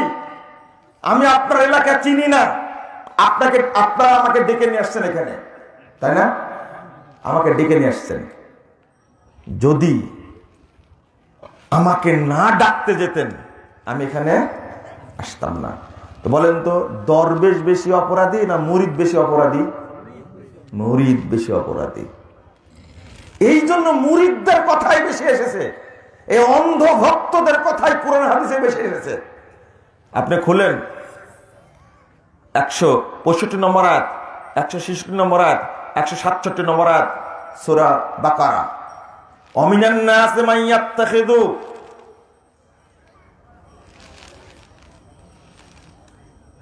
আরবাবা মিন দুনিল্লাহ ইউহিব্বুনাহুম কাহুব্বিল্লাহ। আল্লাহ বলেছেন, মানুষের মধ্যে অনেকে আছে যারা আল্লাহকে ব্যতীত মানুষকে রব হিসাবে গ্রহণ করেছে। তবে আল্লাহ বলছেন, আল্লাযীনা আমানু আশাদ্দু হুব্বাল লিল্লাহ। তার আগে বলছেন ইউহিব্বুনাহুম কা হুব্বিল্লাহ। এই মানুষরা তাদের মাবুদদেরকে সবচেয়ে বেশি ভালোবাসে, বেশি ভক্তি করে, আল্লাহকে ভক্তি করে না। মাজার পূজারী এই লোকটি মসজিদে গিয়ে যেভাবে দোয়া করে, যখন সেজদা করে চোখ দিয়ে পানি বের হয় না, কিন্তু মাজারে যখন যা বাবার কাছে চায়, তখন ইখলাসের সাথে চায়, তখন তার অন্তর গলে যায়, চোখ দিয়ে পানি, মানে পুঁটাতে আর চোখের পানিতে দাড়ি ভিজে যায়। বলেন তো, আল্লাহকে বেশি ভালোবাসে না ওই মরা পীর বাবাকে বেশি ভালোবাসে? হ্যাঁ, আল্লাহকে বেশি ভালোবাসলে সেজদা দিলেই আল্লাহর ভয়ে চোখ দিয়ে পানি বের হতো, কিন্তু না, কোনোদিন পানি বের হয় না। ও মাজারে গিয়ে যখন হাত তুলে বাবার সামনে এমন ভাবে কান্নাকাটি করে, আরে মনে হচ্ছে ওর স্ত্রী পুত্র সহায় সম্ভব সব শেষ হয়ে গেছে, বাবার কাছে চাচ্ছে, আর মনে হচ্ছে বাবা এখনই কবরে জীবিত হকে দিয়ে দিবে সব। তাহলে বলেন, আল্লাহর কথা ইউহিব্বুনাহুম কা হুব্বিল্লাহ। ও এই পীরে মুগা যারা, দরবেশ বুজুর্গ ভণ্ডদেরকে যারা এত ভালোবাসে, ভালোবাসা কাকে বলে দেখবেন। নরসিংদী থেকে আসছি, একজন বালতির মধ্যে তাজা মাগুর নিয়ে আসছে, জানেন, তাজা মাগুর। আমি জিজ্ঞেস করলাম, এই মাগুর মাছ নিয়ে কোথায় যাবেন? যে বাবার কাছে। বাবা মানে আমার পীর বাবার কাছে যাব। তাই আমি বললাম যে এই মাগুর বাপ মার জন্য রেখে আসছেন তো? বলছে না না, বাপ মাকে দেওয়া যাবে না, আগে আগে পীর বাবাকে দিতে হবে, তারপর বাপ মাকে দিতে হবে। দেখছেন পীরের প্রতি ভক্তি, দেখছেন? বলেন, আল্লাহ বলছেন আগে আল্লাহর ইবাদত করো, তারপরে পিতা মাতার হক আদায় করো, খেদমত করো। আর ওই ইবলিস প্রথম কার ইবাদত করতে যাচ্ছে? পীর বাবা। থামেন, আয়াতটা পড়ি তাহলে বুঝতে পারবেন। আল্লাহ বলছেন ইস্তাবাররা আল্লাযীনা তুবিউ, মানে ইস্তাবাররা আল্লাযীনা তুবিউ মিনাল্লাযীনা তাবাউ ওয়া রাবুল আযাব ওয়া তাকাত্তাআত বিহিমুল আসবাব। আল্লাহ বলছেন কাল কিয়ামতের মাঠে যখন এই ভক্তদের থেকে পীরেরা, দরবেশরা, এই তথাকথিত ভণ্ড বুজুর্গরা আলাদা হয়ে যাবে, ও তাকাত্তাআত বিহিমুল আসবাব, সম্পর্ক ছিন্ন হয়ে যাবে। وقال الذين اتبعوا لو أن لنا كرة فنتبرأ كما تبرأوا منا। এবার ভক্তরা কিয়ামতের মাঠে আক্ষেপ করে বলবে, লাউ আন্না লানা কাররা, আল্লাহ যদি আজকে একবার সুযোগ দেয়, দুনিয়াতে যদি যাওয়ার আরেকবার সুযোগ দেয়, তাহলে আজকে এই বুজুর্গরা, এই ফকিরেরা যেভাবে আমাদেরকে বর্জন করে চলে গেল, দুনিয়াতে থাকলে এদেরকে আমরা সাইজ করতাম। বুঝছেন? এই আক্ষেপ করে লাভ হবে? আল্লাহ বলেছেন কাযালিকা ইউরিহিমুল্লাহু আমালাকুম হাসারাতিন আলাইহিম। আল্লাহ রাব্বুল আলামিন এইভাবে তাদেরকে আক্ষেপ করাবেন তাদের আমল করার কারণে। ওরা বলবে, আফসোস করে বললাম আন্না লানা কাররা ফানাতাবাররাউ মিনহুম কামা তাবাররাউ মিন্না। হায় হায় হায়, আল্লাহ বলছেন এইভাবে আফসোস করাবে। এবার মূল কথায় আসুন, ওমা হুম বিখারিজিনা মিনান নার। পড়েন, আয়াতটা পড়েন তোমার সাথে, ওমা হুম বিখারিজিনা মিনান নার। আল্লাহ বলছেন এই আয়াতের শেষে, এই সমস্ত লোক জাহান্নাম থেকে কোনোদিন বের হতে পারবে না। এটাকে আমার কথা বললাম? পূজা করবেন, আর হুজুর পূজা করবেন, খতিব পূজা করবেন, পীর পূজা করবেন, বুজুর্গের পূজা করবেন। এই জন্য আমি বক্তব্য বলি, আমার ভক্ত হবেন না, আমার কথা দলিল ভিত্তিক হলে অনুসরণ করবেন, ভুল হলে একবারে আছাড় দিয়ে ফেলে দেবেন, আমাকে দুটা গালি দিয়ে দেন, আপত্তি থাকবে না। যে আমি কাউকে বলি না আমার ভক্ত হও, আর মানুষকে আমি চাই না যে আমাকে কোনো মানুষ ভক্তি করুক, আমাকে সম্মান করুক। ভক্তি কিন্তু আলাদা, বুঝছেন? ভক্তি আলাদা, সম্মান শ্রদ্ধা আলাদা জিনিস। খবরদার, পণ্ডিত যত বড়ই হোক না কেন কারো ভক্ত হবেন না। খবরদার, আপনি তাকে সম্মান করে শ্রদ্ধা করবেন, তার কথা দলিল ভিত্তিক হলে কি মেনে নেবেন, আর যদি ভুল হয় কি করবেন। আর বলে দিচ্ছেন মানসিকতা কি। এখন দেখছি আমির পূজা চলছে, দরবেশ পূজা চলছে, পীর পূজা চলছে, হুজুর পূজা চলছে, শায়েখ পূজা চলছে। কোথায় পেয়েছেন আপনি?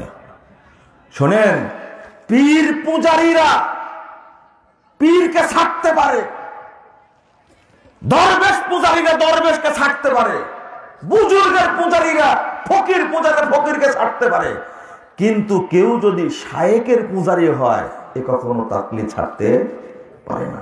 এটাই হলো কঠিন জিনিস, জটিল একটা জিনিস। দেখলাম এক বড় আলেম এক আমিরের পা ধরে পড়ে আছে, আমার কাছে ছবি আছে, বুঝছেন, পা ধরে পড়ে আছে। এটা কি পূজা হলো? আমির পূজা। এটা কি পূজা হলো? আগে বলতাম পীর পূজা, কবর পূজা, ভণ্ড পূজা, ফকির পূজা, মাজার পূজা। এখন বক্তব্য যোগ দিলাম কি শায়েক পূজার কি আমির পূজা। শোনেন, অতএব আর যাত্রার নামে শুরুতে কি বসাইছে? শায়েক। শায়েক কাকে বলে? দেখেন, আমার নামে শুরুতে শায়েক আছে, দেখছেন, আমার নামে শুরুতে কি শায়েক বসাইছে। বিষয়টা হলো যারা আল্লামা, বড় আলেম, আর মৌলানা তো বলবেনই না, সেদিন বলে গেলাম না, বলবেন মৌলানা, আর যাকে এখানে সবাই শায়েক, মৌলানা নাই, আলহামদুলিল্লাহ বাঁচা গেছে আর কি। আল্লামা তারাই যারা সবচেয়ে বড় আলেম। আল্লাহ রাসূল সাল্লাল্লাহু আলাইহি ওয়াসাল্লাম শায়েক বলতেন আবু বকর, ওমর, ওসমান রাদিয়াল্লাহু আনহুম, এই সমস্ত ব্যক্তিদেরকে শায়েক বলতেন। আর আমরা সবাইকে শায়েক বলছি, তাই না? বড় আলেম তিনি হলেন কি শায়েক। আল্লামা যারা, আল্লাহ নাসিরউদ্দিন আলবানী তিনি হলেন আল্লামা, তিনি কি শায়েক। শেখ বিন বাজ রাহিমাহুল্লাহ তিনি হলেন শায়েক, তিনি আল্লামা। আব্দুর রহমান মুবারকপুরি তিনি হলেন আল্লামা। সফিউর রহমান মুবারকপুরি তিনি হলেন আল্লামা। যাকে তাকে আল্লামা লাগালে হবে? হযরতুল আল্লাম বলেন নাউযুবিল্লাহ। হযরতুল আল্লাম আন্তর্জাতিক খ্যাতি সম্পন্ন মুফাসসির কোরআন, জীবনে একটা আয়াত মুখস্থ নাই, পড়তেও জানে না, ওর নাম দিয়েছে কি আন্তর্জাতিক খ্যাতি সম্পন্ন, না খ্যাতি সম্পন্ন, খ্যাতি সম্পন্ন মুফাসসির কোরআন। তাফসীরে তো বুঝে না, তাফসীর শব্দটা উৎপত্তি কোথা থেকে এটা বলবে না। যদি কেউ ওদি বলে যে না তাফসীর শব্দটা ফাসার থেকে, ফা সিন র থেকে আসছে, যদি ধমক দেয় না সিন ফা র থেকে আসছে, সফর থেকে আসছে, কি সাহেব ঠিক আছে, যদি ধমক দেওয়া যায় ওর পিছনটা হলুদ হয়ে যাবে। অথচ ওর নামটা কি রাখছে? আন্তর্জাতিক খ্যাতি সম্পন্ন মুফাসসির কোরআন হযরতুল আল্লাম। ওকে আল্লামার কি বুঝলো? ওকে আল্লামা বলতে হবে কেন? শোনেন, এইভাবে করে করে বলেন না, না ওই প্রবাদ বলতে হবে না, খারাপ মনে করবেন আপনারা। এইভাবে করে আপনারা এই সমস্ত অজ্ঞদেরকে গাছে তুলেছেন, তাই না? এই গাছে তুলেন না, আর তাহলে কি হবে? এত ভক্তি দেখাতে হবে না। অমাহুম বিখারিজিনা মিনান নার, জাহান্নাম থেকে বের হতে পারবে না। কেন জাহান্নাম থেকে বের হতে পারবে না? জাহান্নাম থেকে কারা বের হতে পারবে না? জাহান্নাম থেকে বের হতে পারবে না যারা শিরিক করে, শিরিক আকবার করে মারা গেছে, তারা জাহান্নাম থেকে বের হতে পারবে না। যারা মুসল্লি না, কাফের হয়ে মারা গেছে, তারা কোনোদিন জাহান্নাম থেকে বের হতে পারবে না। এবার বোঝা গেছে? তাহলে এরা কোন প্রকারের? যারা সালাত পড়ে না তাদেরকেও মুশরিক বলা হয়েছে। 1080 নম্বর হাদিস ইবনু মাজার মধ্যে খুলুন, মান তারাকাহা ফাকাদ আশরাকা। রাসূল সাল্লাল্লাহু আলাইহি ওয়াসাল্লাম বলেছেন, যে ব্যক্তি সালাত ছেড়ে দিল সে কি করলো?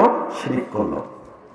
আপনি যতই বলেন আরে রমজান মাসে রোজা রাখে, নামাজ পড়ে, সে মুসলমান না, কে বলল?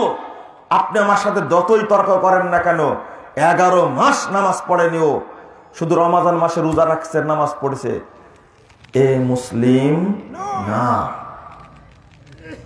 কে মুসলিম বলবে? দলিল নিয়ে আসবেন আমার কাছে। তা কে মুসলিম বলেছে? বছরে 2 দিন 2 ঈদ পরে ওকে আপনি মুসলিমের খাতায় নাম রাখাইছেন? ও নিজে দাবি করতে পারে, কিন্তু আল্লাহর কাছে ও মুসলিম না। শুধু সপ্তাহে জুমার সালাত আদায় করে, তাকে কি বলে? সেও নাকি মুসলিম। তাহলে মুসল্লি কে? হ্যাঁ, এক ওয়াক্ত সালাত যদি ছেড়ে দেয়, এক ওয়াক্ত মুতাআম্মিদান, ইচ্ছা করে সালাতটা পড়লো না, ওয়াক্ত পার হয়ে গেল। ইচ্ছা করে এক ওয়াক্ত সালাত পড়লো না, ওয়াক্ত পার হয়ে গেছে। ইচ্ছা করে এক ওয়াক্ত সালাত পড়লো না, ইচ্ছা করে পড়লো না, ওয়াক্ত পার হয়ে গেছে। মুতাআম্মিদান, ইচ্ছা করে ওয়াক্ত পার হয়ে গেল, ফাহুয়া কাফের। এই লোক কাফের। খুলেন আপনি শেখ উসাইমিনের সিফাতুস সালাত বই, তিনি দলিল দিয়েছেন এক ওয়াক্ত সালাত যদি ইচ্ছা করে ওয়াক্ত পার করে তাকে কাফের বলছেন। আর আপনি বলছেন যে ও সপ্তাহে মাত্র পড়েছে এক ওয়াক্ত, তাকে মুসলিম বলছেন আপনি, তাই না? সপ্তাহে পড়েছে, মিল আছে তো খুব ভালো, তাই না? এক ওয়াক্ত না পড়লে কি হয়ে যায়? আর বলছে কি, মানে এক সপ্তাহের মধ্যে সব বাদ দিলে এক ওয়াক্ত পড়লে কি মুসলিম, তাই না? কি দারুণ কথা। লা হাওলা ওয়ালা কুওয়াতা ইল্লা আস্তাগফিরুল্লাহ, আস্তাগফিরুল্লাহ। এই একটা। আর যে শিরক অবস্থায় মারা গেছে একটা। আল্লাহ বলেন ওমা হুম বিখারিজিনা মিনান নার, তারা জাহান্নাম থেকে বের হতে পারবে না। চলেন আরেকটা আয়াত পড়ি, সূরা ফুরকান 27 এবং 28 নম্বর আয়াতটা খুলুন। আল্লাহ রাব্বুল আলামিন বলেন ইয়াউমা ইয়া'আদু যালিমু আলা ইয়াদাইহি ইয়াকুলু ইয়া লাইতানি ইত্তাখাযতু মা'আর রাসূলি সাবিলা। আজকে আমাকে ধমক দিয়ে লাভ নেই, সানাউল্লাহ মাদারীকে ধমক দিয়ে লাভ নেই। কাল কিয়ামতের মাঠে আপনার অবস্থা পরিষ্কার হয়ে যাবে, যখন পিটায় জাহান্নামের মধ্যে ফেলা হবে। তাহলে হাদিসটাকে বলার দরকার, তারপর কোরআনের আয়াতটা পড়ি, তাই না? আগে হাদিসটা বলি। 472 নম্বর হাদিস খুলেন, সহিহ মুসলিম প্রথম খণ্ডের 102 পৃষ্ঠার হাদিস। রাসূল সাল্লাল্লাহু আলাইহি ওয়াসাল্লাম বলেছেন ইয়াউমা ইয়াজমাউন নাস ইয়াউমাল কিয়ামাহ। আল্লাহ রাব্বুল আলামিন ইয়াউমা ইয়াজমাউন নাস, রাসূল সাল্লাল্লাহু আলাইহি ওয়াসাল্লাম বলেছেন আল্লাহ কিয়ামতের মাঠে সমস্ত মানুষকে জমা করবেন একসঙ্গে, সব মানুষকে জমা করবেন। জমা করার পরে ঘোষণা দিবেন মান কানা ইয়াবুদু শাইয়ান ফালইয়াত্তাবি। এই মানব মণ্ডলী শোনো, দুনিয়াতে যে যার পূজা করেছো, যে যার ইবাদত করেছো, সে তার আজকে অনুসরণ করো। ঘোষণা পেয়েছেন? অনেকেই পাগল বলে, অনেক পাগল বলে কিয়ামতের মাঠে এত মানুষের বিচার আল্লাহ করবেন কি করে, আর কতদিন সময় লাগবে? আরে ভাই, এক ঘোষণাতে কিয়ামতের মাঠ পরিষ্কার। ঘোষণা দেখছেন এটা? মান কানা ইয়াবুদু শাইয়ান ফালইয়াত্তাবি। যে যার পূজা করেছো, যে যার ইবাদত করেছো দুনিয়াতে, আজকে সে তার পথে চলো, সে তার অনুসরণ করো। রাসূল সাল্লাল্লাহু আলাইহি ওয়াসাল্লাম বলেছেন এই ঘোষণা করা মাত্রই ফায়াত্তাবিউ মান কানা ইয়াবুদু শামসা শামসা ওয়া ইয়াত্তাবিউ মান কানা ইয়াবুদুল কমারাল কমারা ওয়া ইয়াত্তাবিউ মান কানা ইয়াবুদুল আসনামাল আসনাম ওয়া ইয়াত্তাবিউ মান কানা ইয়াবুদুত তাওয়াগীত তাওয়াগীত। রাসূল সাল্লাল্লাহু আলাইহি ওয়াসাল্লাম বলেছেন এই ঘোষণা পাওয়া মাত্রই যে সূর্যের পূজা করেছে, সূর্য জাহান্নামে নিক্ষিপ্ত হওয়ার পরে তখন সবাই সূর্যের দিকে চলে যাবে। কোন দিকে? জান্নাতের দিকে, তাই না? জাহান্নামে। যে ব্যক্তি চন্দ্রের পূজা করেছে, চন্দ্রকে জাহান্নামে নিক্ষেপ করা হবে, তখন সবাই কোথায় যাবে? 12 চন্দ্রের 13 পূজা, তাই না? করবেন না? অমাবস্যার রাত্রি কখন হয়? সবাই চন্দ্রের পূজা করে। এই জন্য বলি, বুড়া যারা তারা বেদাতি বেশি, আর বুড়ি যারা তারা কি শিরিক করে বেশি। কথা বুঝতে পারলেন? এই যারা মহিলা আসছে, দাদি, নানি, চাচি যারা আসছে, তারা আমার উপর খেপে যাবে। খেপেন না। এই বুড়ি, দাদি, নানি, চাচি যারা, এরা হলো এক একটা শিরকের ফ্যাক্টরি। বাড়িতে বসে বসে শিরিক বের করে, এটা করলেই হয়, ওইটা করলেই হয়, এটা করা যাবে না। বুঝেন না এগুলো? এই বৌমা কি করছে দেখি, বৌমা ভালো মানুষ, একজন দরিদ্র মানুষ এসেছে মাগরিবের পরে একটু চাউল নিতে। বাবা আমার বাড়িতে খাবার নাই, মা তুই 1 কেজি চাউল দে, রান্না করে খাওয়াই। বৌমা ভালো মানুষ দিয়ে দিছে। বুড়ি দেখতে পেয়েছে, দাদি শাশুড়ি, বুঝতে পারছেন তো, দেখতে পেয়েছে। পরে ডাকছে, কে আসছিল? বলছে ওই মহিলাটা আসছিল, খাবার নাই তাই চাউল নিতে আসছে, চাউল দিয়ে দিছে। মাগরিবের পরে তুমি চাউল দিছো, বাড়ি থেকে লক্ষ্মী বের করে দিছো, আমো আজকে আমার নাতি আসবে, তোমার 12টা বাজাবো। এই বুড়ি কেমন বুড়ি চিন্তা করে, ও আবিষ্কার করে কি শুধু শিরিক। কারো বাড়িতে পাবেন না চুলা। চুলা বুঝেন তো, কি বলেন, ভাত রান্না করে কি ওটা চুলা বলেন? আখা। আখা, এটাই আসল ভাষা, বুঝছেন? এটা না বলে চুলা এত সাধু ভাষা বলার কি দরকার? মাতৃভাষা বলে মায়ের ভাষা, কথা বুঝতে পারলেন? কারো বাড়িতে এই যে হাত তুলতে বলি, আপনার বাড়ির চুলাটা উত্তরে দক্ষিণে না পূর্বে পশ্চিমে? কে বলে ঠিক নাই? আচ্ছা, উত্তর দক্ষিণে কাদের আছে? হাত তুলেন তো একটু। আমার কথা বুঝেননি? উত্তর দক্ষিণে চুলা আছে কাদের বাড়িতে? হাত তুলেন তো একটু। কয়জন হাত তুলেছে দেখেন? এবার হাত নামান। এবার যদি বলি পূবে পশ্চিমে চুলা আছে, হাত তুলেন তো দেখি। আল্লাহর রাস্তায় হাত তুলেন, মনে করেন হাত তুলেন। এদের সঙ্গে বাকিগুলো সব, ওটার হাত তোলা লাগবে না, ওটা বুঝতে পারছি আমি। ফাইজলামি করার জায়গা পান না আপনি। চুলা ভেঙ্গে কালকে উত্তর দক্ষিণে রাখবেন, দেখি পারেন কিনা। কেন জানেন? এটা হলো কুসংস্কার, শিরিক। উত্তর দক্ষিণে, এটা তো উত্তর মনে হয় নাকি? কোনটা? এটা উত্তর, এটা উত্তর, সামনে উত্তর, তাই না? এটা ভুল করছি আমি তাহলে। এটা না, এইটা, এইটা উত্তর। কারণ হলো কি জানেন? যে উত্তর দক্ষিণে যদি চুলা হয়, আখা যদি হয় উত্তর দক্ষিণে, তাহলে যে আগুন যে ঢোকায়, এটা হলো মৃত্যু ব্যক্তির মুখে আগুন দেওয়া। যদি তাই না হবে, গ্রাম বাংলাতে আমি ঘুরি না, আমি জানি না, জিজ্ঞেস করি না, আমি জিজ্ঞেস করি না, আপনি আপনাকে বললেই হলো যেটা আপনি ঠিক বলছেন না। সংস্কৃতি শুরু করেছে কারা? আমল করছে কারা? যে শয়তান মূর্তি পূজা চালু করেছিল, ওই শয়তান কি ইবাদত করেছিল? হাদিসে আসছে তারা তখন ইবাদত করতো না, কিন্তু ওই প্রজন্ম যখন চলে গেল তখন তারা মূর্তির পূজা করা শুরু করলো। এটা তো হাদিস। তাহলে আপনারা পূজা করছেন কিন্তু না জেনে করছেন, তাই না? এটাই হলো উদ্দেশ্য। মুখে আগুন দেওয়া হয় মৃত ব্যক্তির, কারণ ওকে শোয়ানো হয়েছে কোন দিক ঘুরে, মাথা কোন দিকে? উত্তর দিকে। এই জন্য কি করা যাবে না? উত্তর দক্ষিণে আখা করা যাবে না, কথা চুলা বানানো যাবে না। আপনি কি বলবেন? এই এলেমটা কার পক্ষ থেকে এসেছে? বুড়ির পক্ষ থেকে। বুড়ি, বুড়ি নানির পক্ষ থেকে, দাদির পক্ষ থেকে। ও না বুঝেই বুঝেছে, রেওয়াজ চলে আসছে। আপনি কিভাবে বলবেন? কতগুলো মানুষ এখানে হাত তুলতে পারলেন না আপনি, যে পূর্ব পশ্চিমে আপনি চুলা করেছেন, হাত তুলেন দেখি। তা তো পারছেন না। এইটা হলো আমাদের অবস্থা। চলেন ওইদিকে যাই, ওখান থেকে বেরিয়ে আসছি।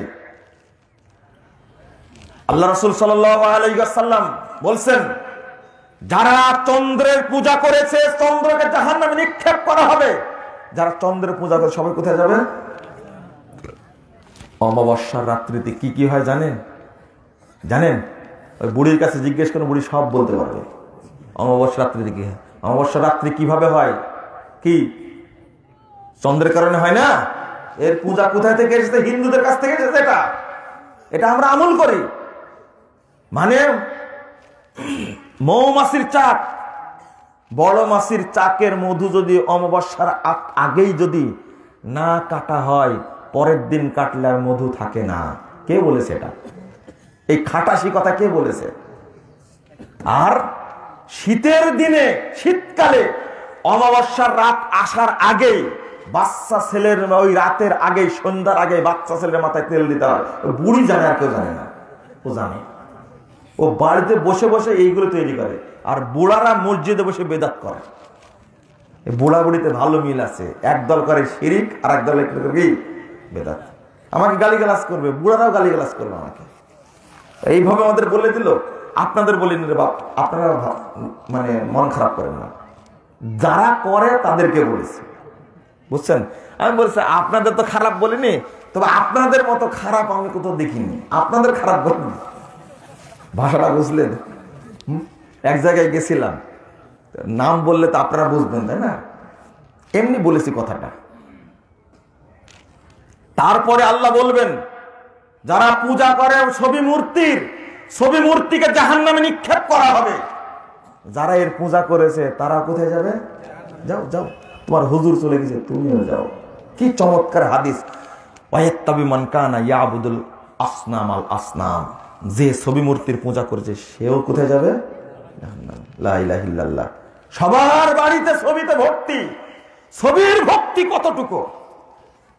ছবির ভক্তি এতটা, সেই চলে গেছে জাফলং সিলেটের জাফলং এ গিয়ে ছবি তুলেছে তরুণ তরুণী, প্রেমিক প্রেমিকা।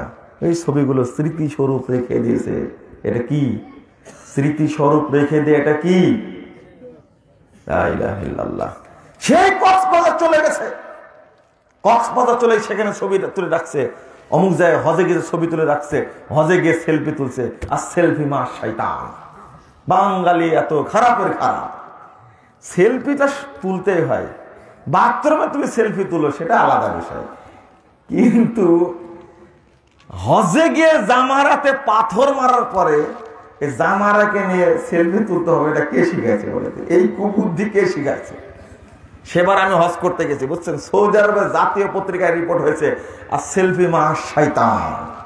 যে শয়তানকে পাথর মারলো ওই শয়তানের সাথে কি তুলেছে? সেলফি তুলেছে। এটা পত্রিকায় চলে আসছে, জাতীয় পত্রিকা, আর সেলফি মা শয়তান। এটা উপমহাদেশের মানুষ ছাড়া এই মধ্যপ্রাচ্যের কোন জানোয়ার করবে এটা? না না, অত সহজ না। এই বুদ্ধি কোত্থেকে আসলে? এটা শয়তানের বন্ধুই তো শয়তানের সাথে সেলফি তুলবে, তাই না? এবার হয়েছে আপনার হজ করতে গিয়ে জামারাতে দাঁড়ায় আর সেলফি মা শয়তান। এটা হলো সেলফি। সেলফির প্রতি ভক্তি কত! যারা ছবি মূর্তি বাড়িতে রেখে দিয়েছেন, মানি ব্যাগের মধ্যে রেখে দিয়েছেন, অ্যালবামে রেখে দিয়েছেন, স্মৃতিস্বরূপ রেখে দিয়েছেন, এটাই হবে বড় বড় মেশিন কিয়ামতের মাঠে। সহিহ মুসলিম, শাস্তি দেওয়ার মেশিন হবে বিরাট বিরাট। যদি কারো 1 কোটি ছবি তোলা থাকে, কয় কোটি? 1 কোটি ছবিকে ভক্তি করার জন্য, বেঁধে রাখার জন্য, তারপরে স্মৃতিস্বরূপ রেখে দেওয়ার জন্য যদি ছবি তুলে, পরীক্ষা দেওয়ার জন্য না, ওই জন্য দলিল করার জন্য না, হজ করার জন্য ছবি না। ওই ছবিকে 5 পয়সা দামও দেন না আপনারা, তাই না? দাম দেন কোনটাকে? যেটাকে মানি ব্যাগের যত্নে সহ রাখেন, এটা না। এগুলো সব জাহান্নামে দেওয়া হবে, আপনাকে যেতে হবে সাথে সাথে। তারপরের অংশ হলো যারা তাগুতের পূজা করেছে, পীর রূপী তাগুত, আলেম রূপী তাগুত, বুজুর্গ রূপী তাগুত, দরবেশ রূপী তাগুত, নেতা রূপী তাগুত। যারা দরবেশদের কথার এক চুল বাহিরে যায়নি, তারা কি? তাগুত। এই তাগুতের পূজারীকে কোথায় যেতে হবে? জাহান্নামে। তবে আগে কারা যাবে এটা বোঝা গেল হাদিস থেকে, তাই না? আগে কারা যাবে? এই মাবুদরা আগে কোথায় যাবে? জাহান্নামে। এই দরবেশরা কোথায় যাবে? এই ভণ্ড দরবেশরা আগে যাবে। দরবেশের ভাব ধরে পুরো শরীরে শিকল পরে, লাল শালু গায়ে দিয়ে যে ভণ্ডামি করে এরা কি দরবেশ? এরা কি বুজুর্গ? কিসের বুজুর্গ? মাজারে বসে থাকে ন্যাংটা হয়ে, 50 বছর যাবত গোসল করেনি, মুখে পানি নাই না, পায়খানা করে পানি নাই না, শরীর থেকে শুয়োরের গন্ধ বের হয়। আর এদের পূজা করে যারা, তারা কি মানুষ? বাংলাদেশের তরুণ তরুণী, ছাত্র ছাত্রী, প্রেমিক প্রেমিকা এই অপবিত্র শয়তানের কাছে থেকে ফিতা নিয়ে এসে গলায় বেঁধে রাখে, হাতে বেঁধে রাখে। তোমাদের লজ্জা শরম কিছু নাই? তরুণ তরুণী, পবিত্র তরুণ তরুণী এই খাটাসের কাছে বলেন তো দেখি, এর কাছ থেকে সুতা নিয়ে আসতে হবে? এই পবিত্র, পেশাব করে পানি নেয় না, পায়খানা করে পানি নেয় না, 40-50 বছর গোসল করে না, এর কাছ থেকে সুতা নিয়ে আসতে হবে? ওই সুতা কি পবিত্র না অপবিত্র? এটা অরিজিনাল শয়তান একটা, ন্যাংটা হয়ে বসে আছে, কত জায়গায় দেখা যায়। এর পূজা করলে এই তাগুতের পূজা করলে ওর কি হবে বলেন দেখি? এইভাবে বললাম তো কড়া হয়ে গেল, তাই না? এটাই কড়া হয়ে গেল। আমাকে বলেন যে আপনি, ও যে 50 বছর গোসল করে নাই, তার ঠিক, ওর মাথায় জট আছে, এই গোসল করলে জট হবে শরীরে? হ্যাঁ, তা আমি বললাম তো ভুল বললাম? হ্যাঁ, তওবা তওবা, নাউজুবিল্লাহ। মনে টাইম অনেক হয়ে গেছে, তাই না? না, থামেন, আমি আর কয়েকটা জায়গায় যায় শেষ করব। তাহলে অন্ধ অনুসরণ করবেন না, দলিলের অনুসরণ হবে। এই হাদিসের আলোকে ওই আয়াতের সান্নজুল এটা। আল্লাহ বলেছেন ইয়াউমা ইয়াবদু যালিমু আলা ইয়াদাইহি, যখন ঘোষণা করা হবে, আল্লাহ ঘোষণা করবেন, তখনই মানুষ হাতের আঙ্গুল কামড়াবে আর জাহান্নামের ধাবিত হবে। পিটায় যখন জাহান্নামের দিকে নিয়ে যাবে, আঙ্গুল, 2 হাতের আঙ্গুল কামড়ার বলবে ইয়া লাইতানি ইত্তাখাযতু মা'আর রাসূলি সাবিলা, হায় আক্ষেপ যে রাসূল সাল্লাল্লাহু আলাইহি ওয়াসাল্লাম অনুসরণ করতাম, কতই না ভালো হতো।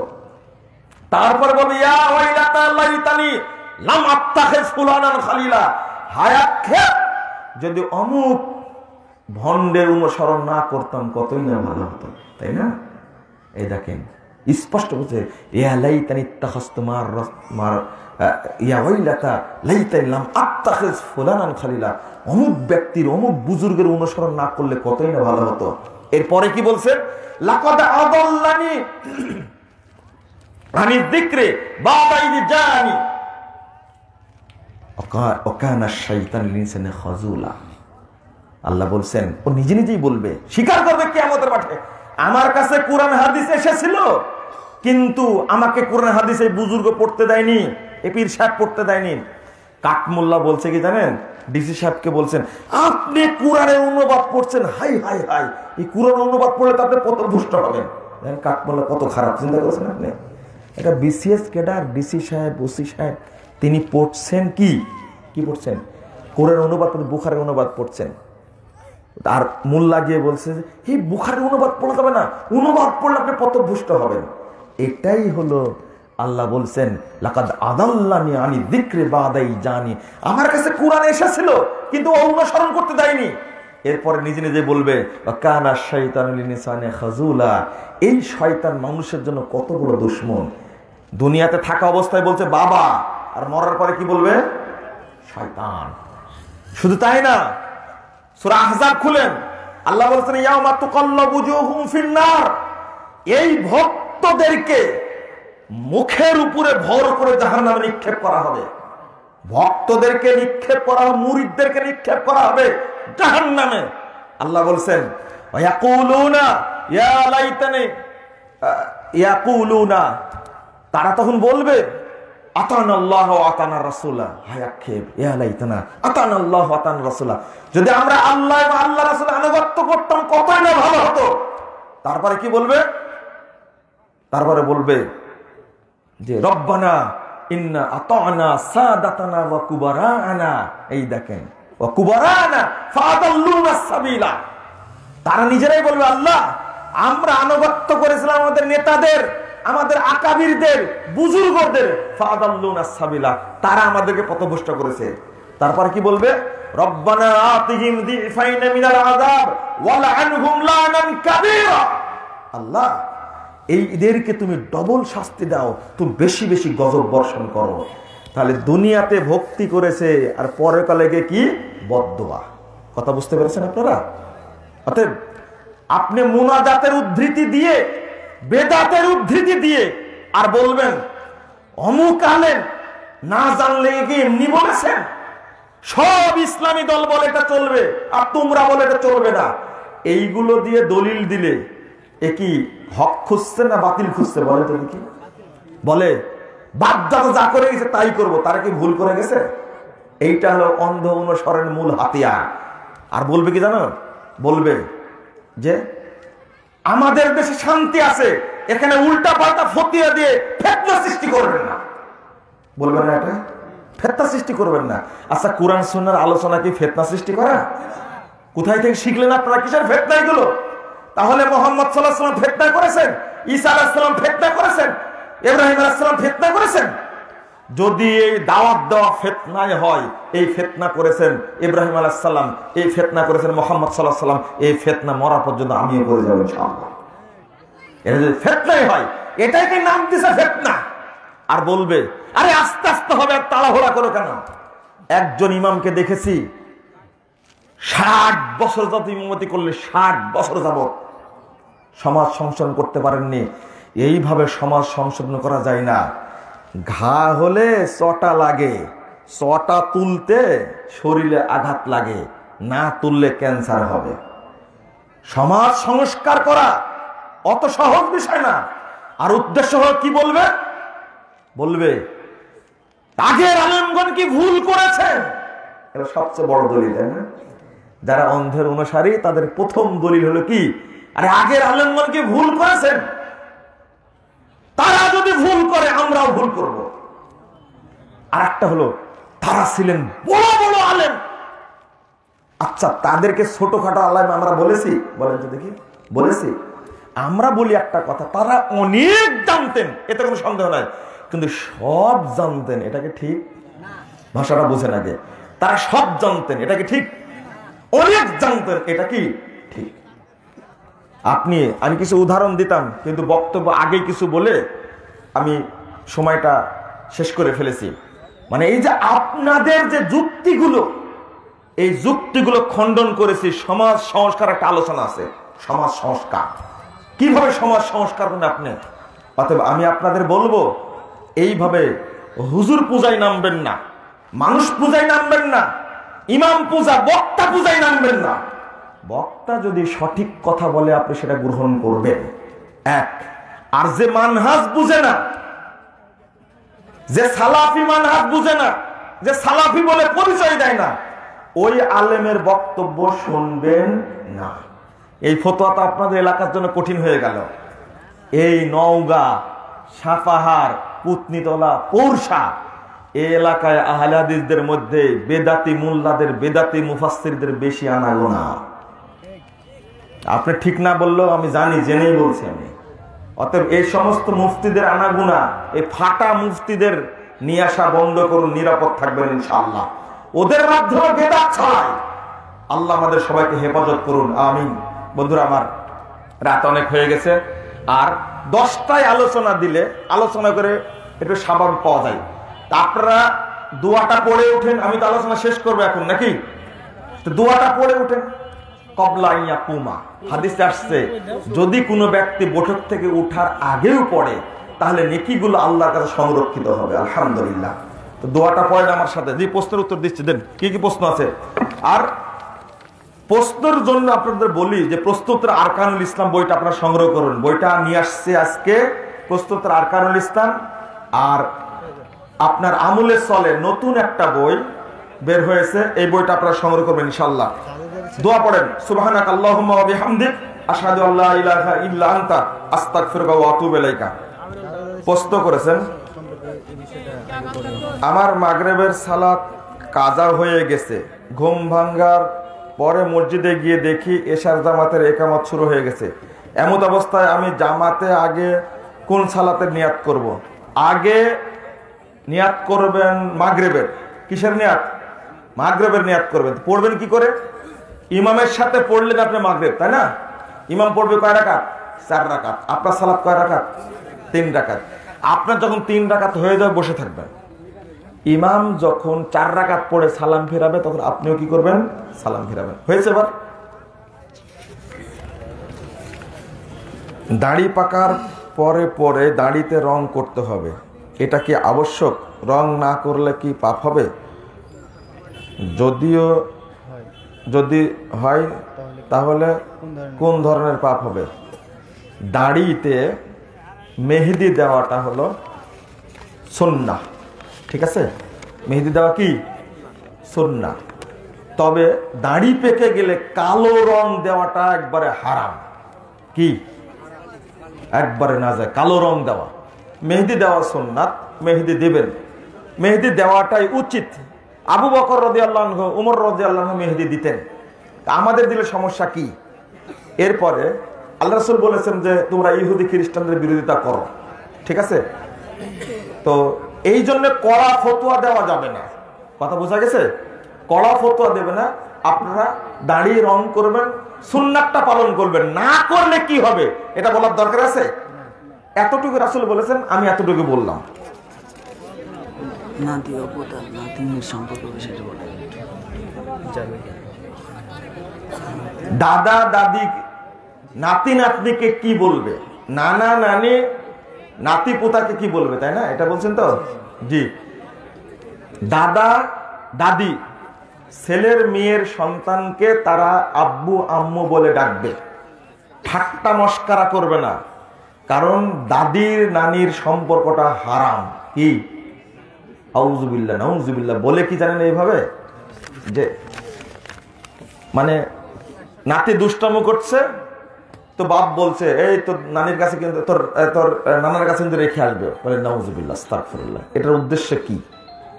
এটা মস্কারা করে এইভাবে। ও বিধর্মীদের মধ্যে জায়েজ আছে যে দাদার সাথে নাতির বিয়ে কি জায়েজ, কিন্তু ইসলামে কি জায়েজ? এটা কি হারাম।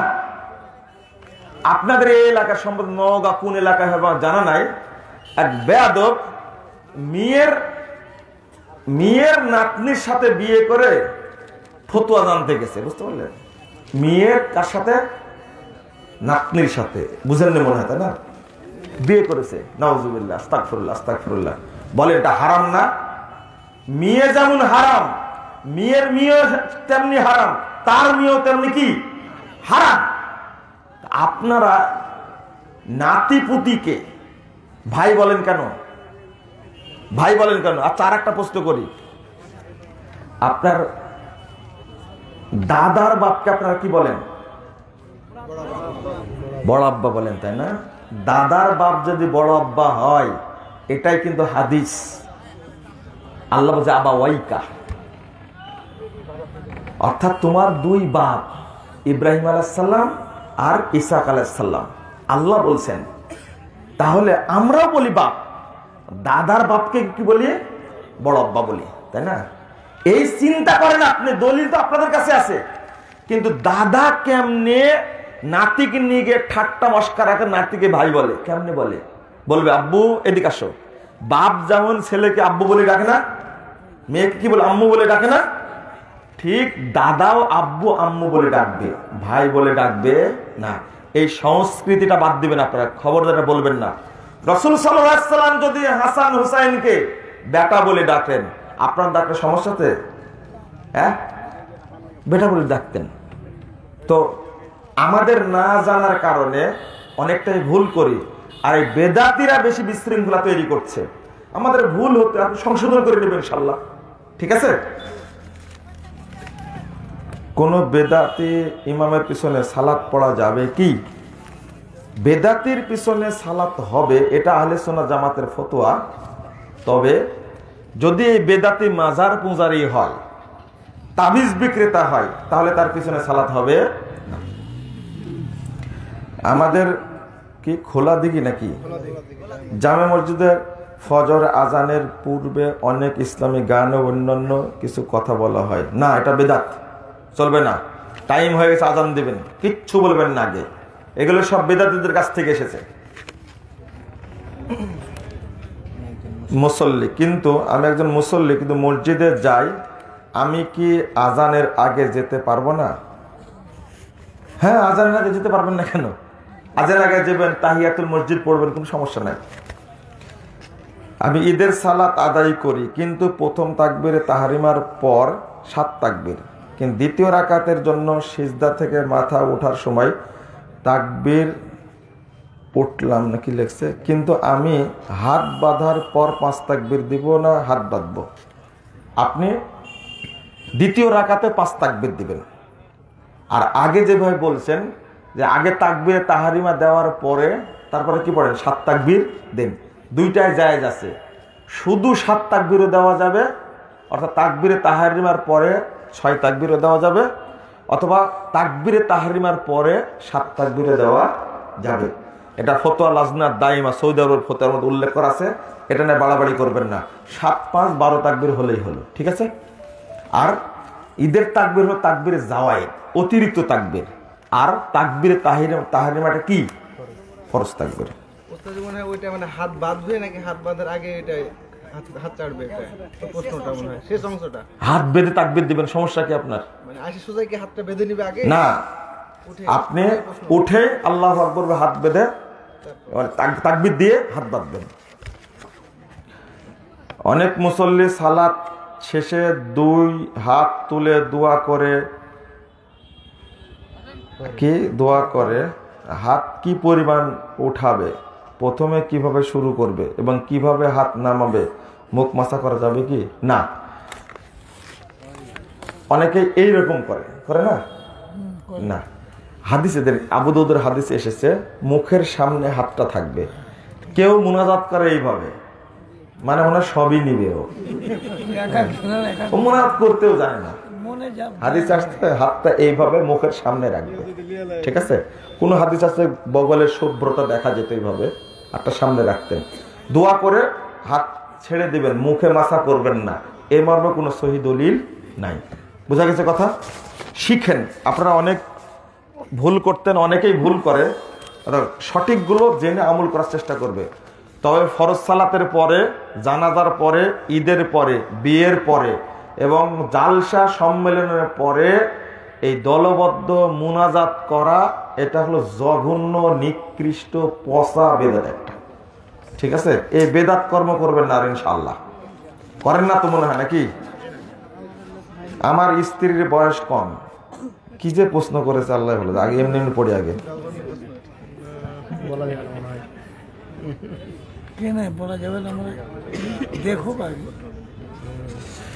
কিছু প্রশ্ন থাকে যেগুলো আপনারা মানে জেনে নেবেন আপনারা, মানে পার্সোনালি। হ্যাঁ,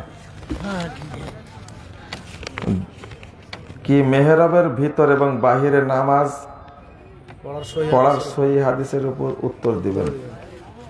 সহি হাদিসে কি উত্তর দেবে? মেহরাবের কথাই তো হাদিসে নাই, কি বিপদে পড়লাম বলেন থেকে। মেহরাব বোঝা যায় যতটুকু পড়লে, উমর বিন আব্দুল আজিজ রহিমাহুল্লাহ সময় থেকে মেহরাব আসছে। এইটা হলো মাকামুল ইমাম, ইমামের দাঁড়ানোর স্থান। এইটা নিয়ে আপনারা বাড়াবাড়ি করবেন না। অনেকে বাড়াবাড়ি করেন না, এটা ভেঙ্গেই ফেলতে হবে এটা। আর কেউ বলে যে না এটা রাখতেই হবে, এটা কোনো তেমন জটিল বিষয় না। আপনি চাইলে মেহরাব মসজিদে বানাতেও পারেন, চাইলে নাও বানাতে পারেন। এটা কোনো ওই রকম জটিল ফতোয়া না যে করলে হারাম হয়ে যাবে, না করলেও হারাম হয়ে যাবে, এইরকম ফতোয়া না। এটা একটু স্বাভাবিক হতে পারবেন তো আপনারা? হতে পারবেন না মনে হয়, তাই না?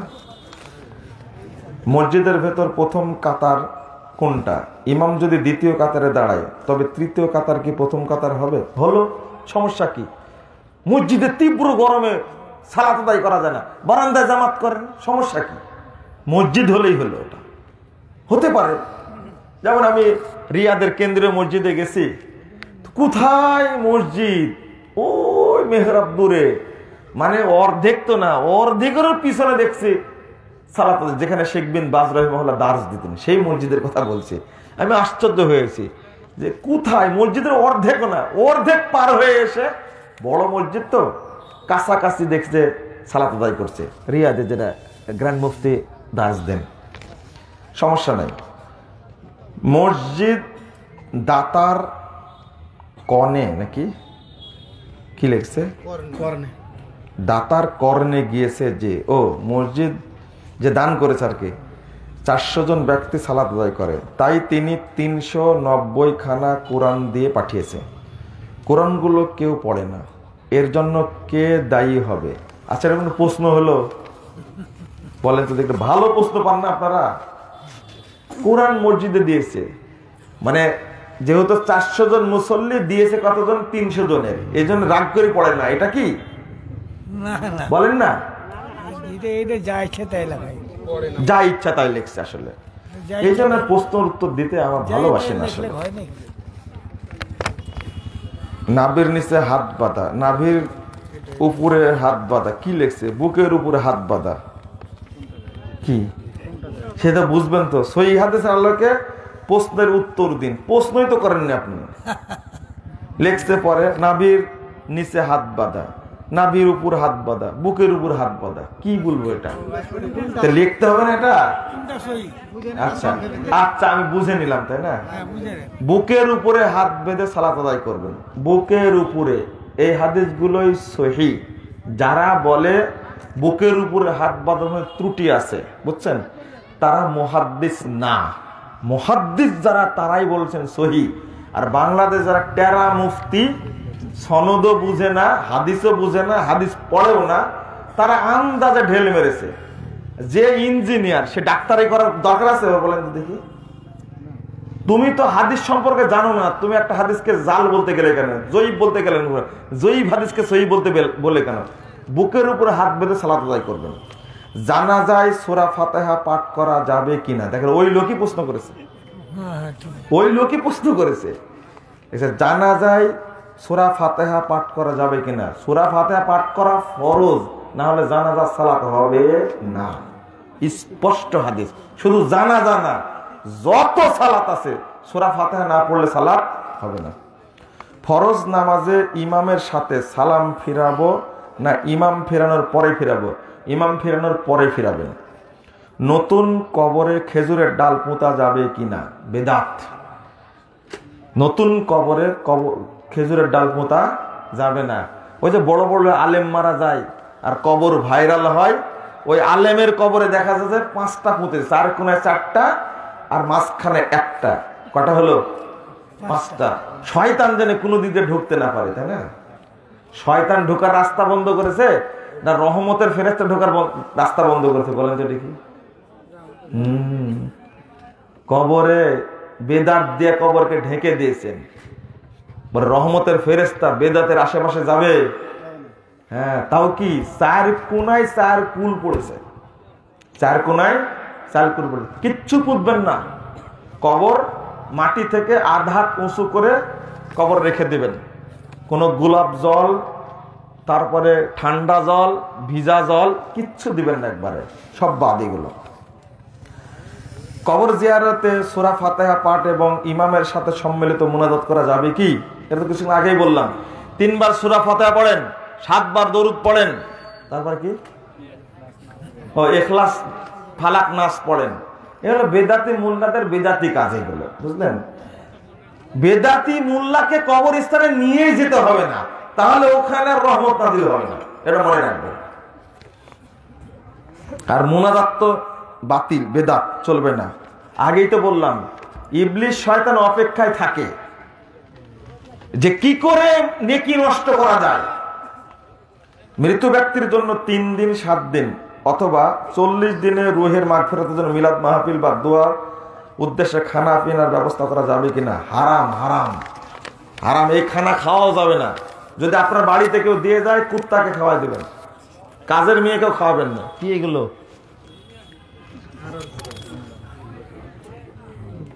কি লেখছে এটা? না, তালাকের ফতোয়া এখন দেব না। তালাক দেওয়ার আগে তো ফতোয়া নিতে আসেন। যারা ফতোয়া না জেনে বউকে তালাক দেয়, তাহলে কাপুরুষ, ওদের পুরুষত্ব নাই। তালাক দেওয়ার পরে টানাটানি করেন, আমার বউকে এত তালাক দিয়েছি, বেয়াকুব। জানার পরে তালাক দিলে না কেন? তালাকটা তোমার হাতের মুয়া, এটা শরীয়ত, এটা শরীয়ত।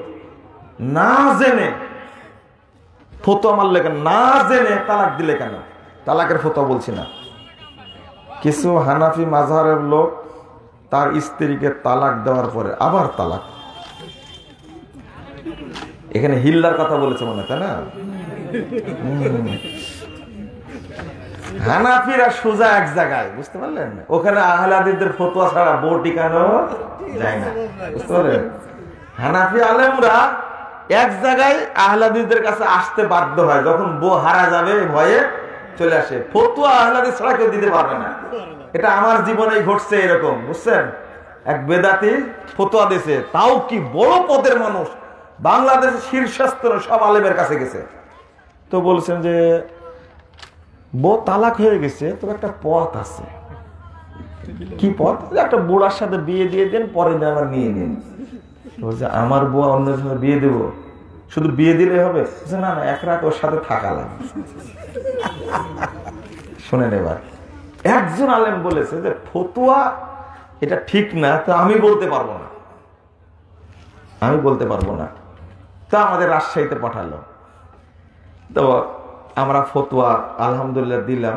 তো উনি বললেন যে বাংলাদেশে এত বড় বড় আলেমদের কাছে গেলাম, সবাই তো বললো এই ফতুয়া, কিন্তু আমার তো শরীর জ্বলছে, আমার বউকে অন্য লোকের কাছে এক রাত রেখে দিব, ওকে আমার বউকে ছেড়ে দিবে? আচ্ছা, যদি ওর সাথে মিলনই না করে তাহলে হালাল হলো কি করে, তাই না? যেহেতু হিল্লা বিবাহ বলছে, তাই না? কত বড় বদের বদ এই ফতুয়া যে হুজুর দেয়, যে আলেমরা দেয়, এখানে আলেম না জালেমেরা? আস্তাগফিরুল্লাহ, নাউজুবিল্লাহ। কে বলেছে 3 তালাক হয়ে গেছে, বউ হারাম হয়ে গেছে? ফতুয়া হলো ওই মহিলার স্বেচ্ছায় যদি কোথাও বিয়ে হয়, স্বেচ্ছায় যদি সেখান থেকে তালাক হয়, তারপরে এই লোক বিয়ে করতে পারবে। এই বিয়েটা কি স্বেচ্ছায় হচ্ছে না ভাড়াটি? ভাড়াটি পাঠাও, ভাড়াটি পাঠা, ওর কাছে বউ রাখার কি দরকার? আহারে, এক মহিলা আমার কাছে এসে এত কান্নাকাটি করলো, সরাসরি স্বীকার করলো যে সমাজের চাপে, হুজুরের চাপে আমাকে হিল্লা বিয়ে দিল, আমি এটা মুখ দেখাতে পারি না, আমি আল্লাহর কাছে বিচার দিলাম। এরপরে হিল্লা করার পরে বউ টিকে নি। মজার ব্যাপার হলো কি, হিল্লা করার পরে বউ টিকে নি। এখন নিজেই বলছে, মহিলা বলছে, আমি তো জীবনে বিয়ে করব না, তবে আল্লাহর কাছে আমার এই সাবেক স্বামীকে ধরা খেতেই হবে, ও যেভাবে আমাকে অপমান করেছে। দেখেন, মহিলারাও মেনে নেয় না। অত সহজ ওটা। তুমি তালাক দিলে কেন বউকে? তালাক দেওয়ার আগে ফতোয়া জানলে না কেন? দিলেই তো আবার নেওয়ার জন্য হিল্লা করতে গেলে না? বেয়াদব কোথাকার। তুমি তালাক দিলেই তো হিল্লা করতে গেলে কেন? বেহুদ্দা, বেশরম কোথাকার। তোমার বললাম না পুরুষত্ব নাই। আপনার লিখিত আরকানুল ইসলামের সাথে শেখ সালেহ আল উসাইমিনের আরকানুল ইসলামের সাথে কিছু মাসলা মাসাইলের সাংঘর্ষিক রয়েছে, কোনটা মানব? দেখেন, যদি দলিল ভিত্তিক হয় তাহলে শেখ উসাইমিন একটা মানবেন, আপনি দেখবেন কোন ফতোয়া। দুইটা কিন্তু এক না, একটা প্রশ্নোত্তর আরকানুল ইসলাম আর একটা হলো কি ফতোয়া আরকানুল ইসলাম। তো এইটার মধ্যে 1330টা প্রশ্ন আছে, আর এটা 400 সামথিং আছে। সব ফতোয়া শেখ উসাইমিন রাহিমাহুল্লাহর বইয়ের মধ্যে। কোন ফতোয়াতে বিরোধ তা আমি জানি না।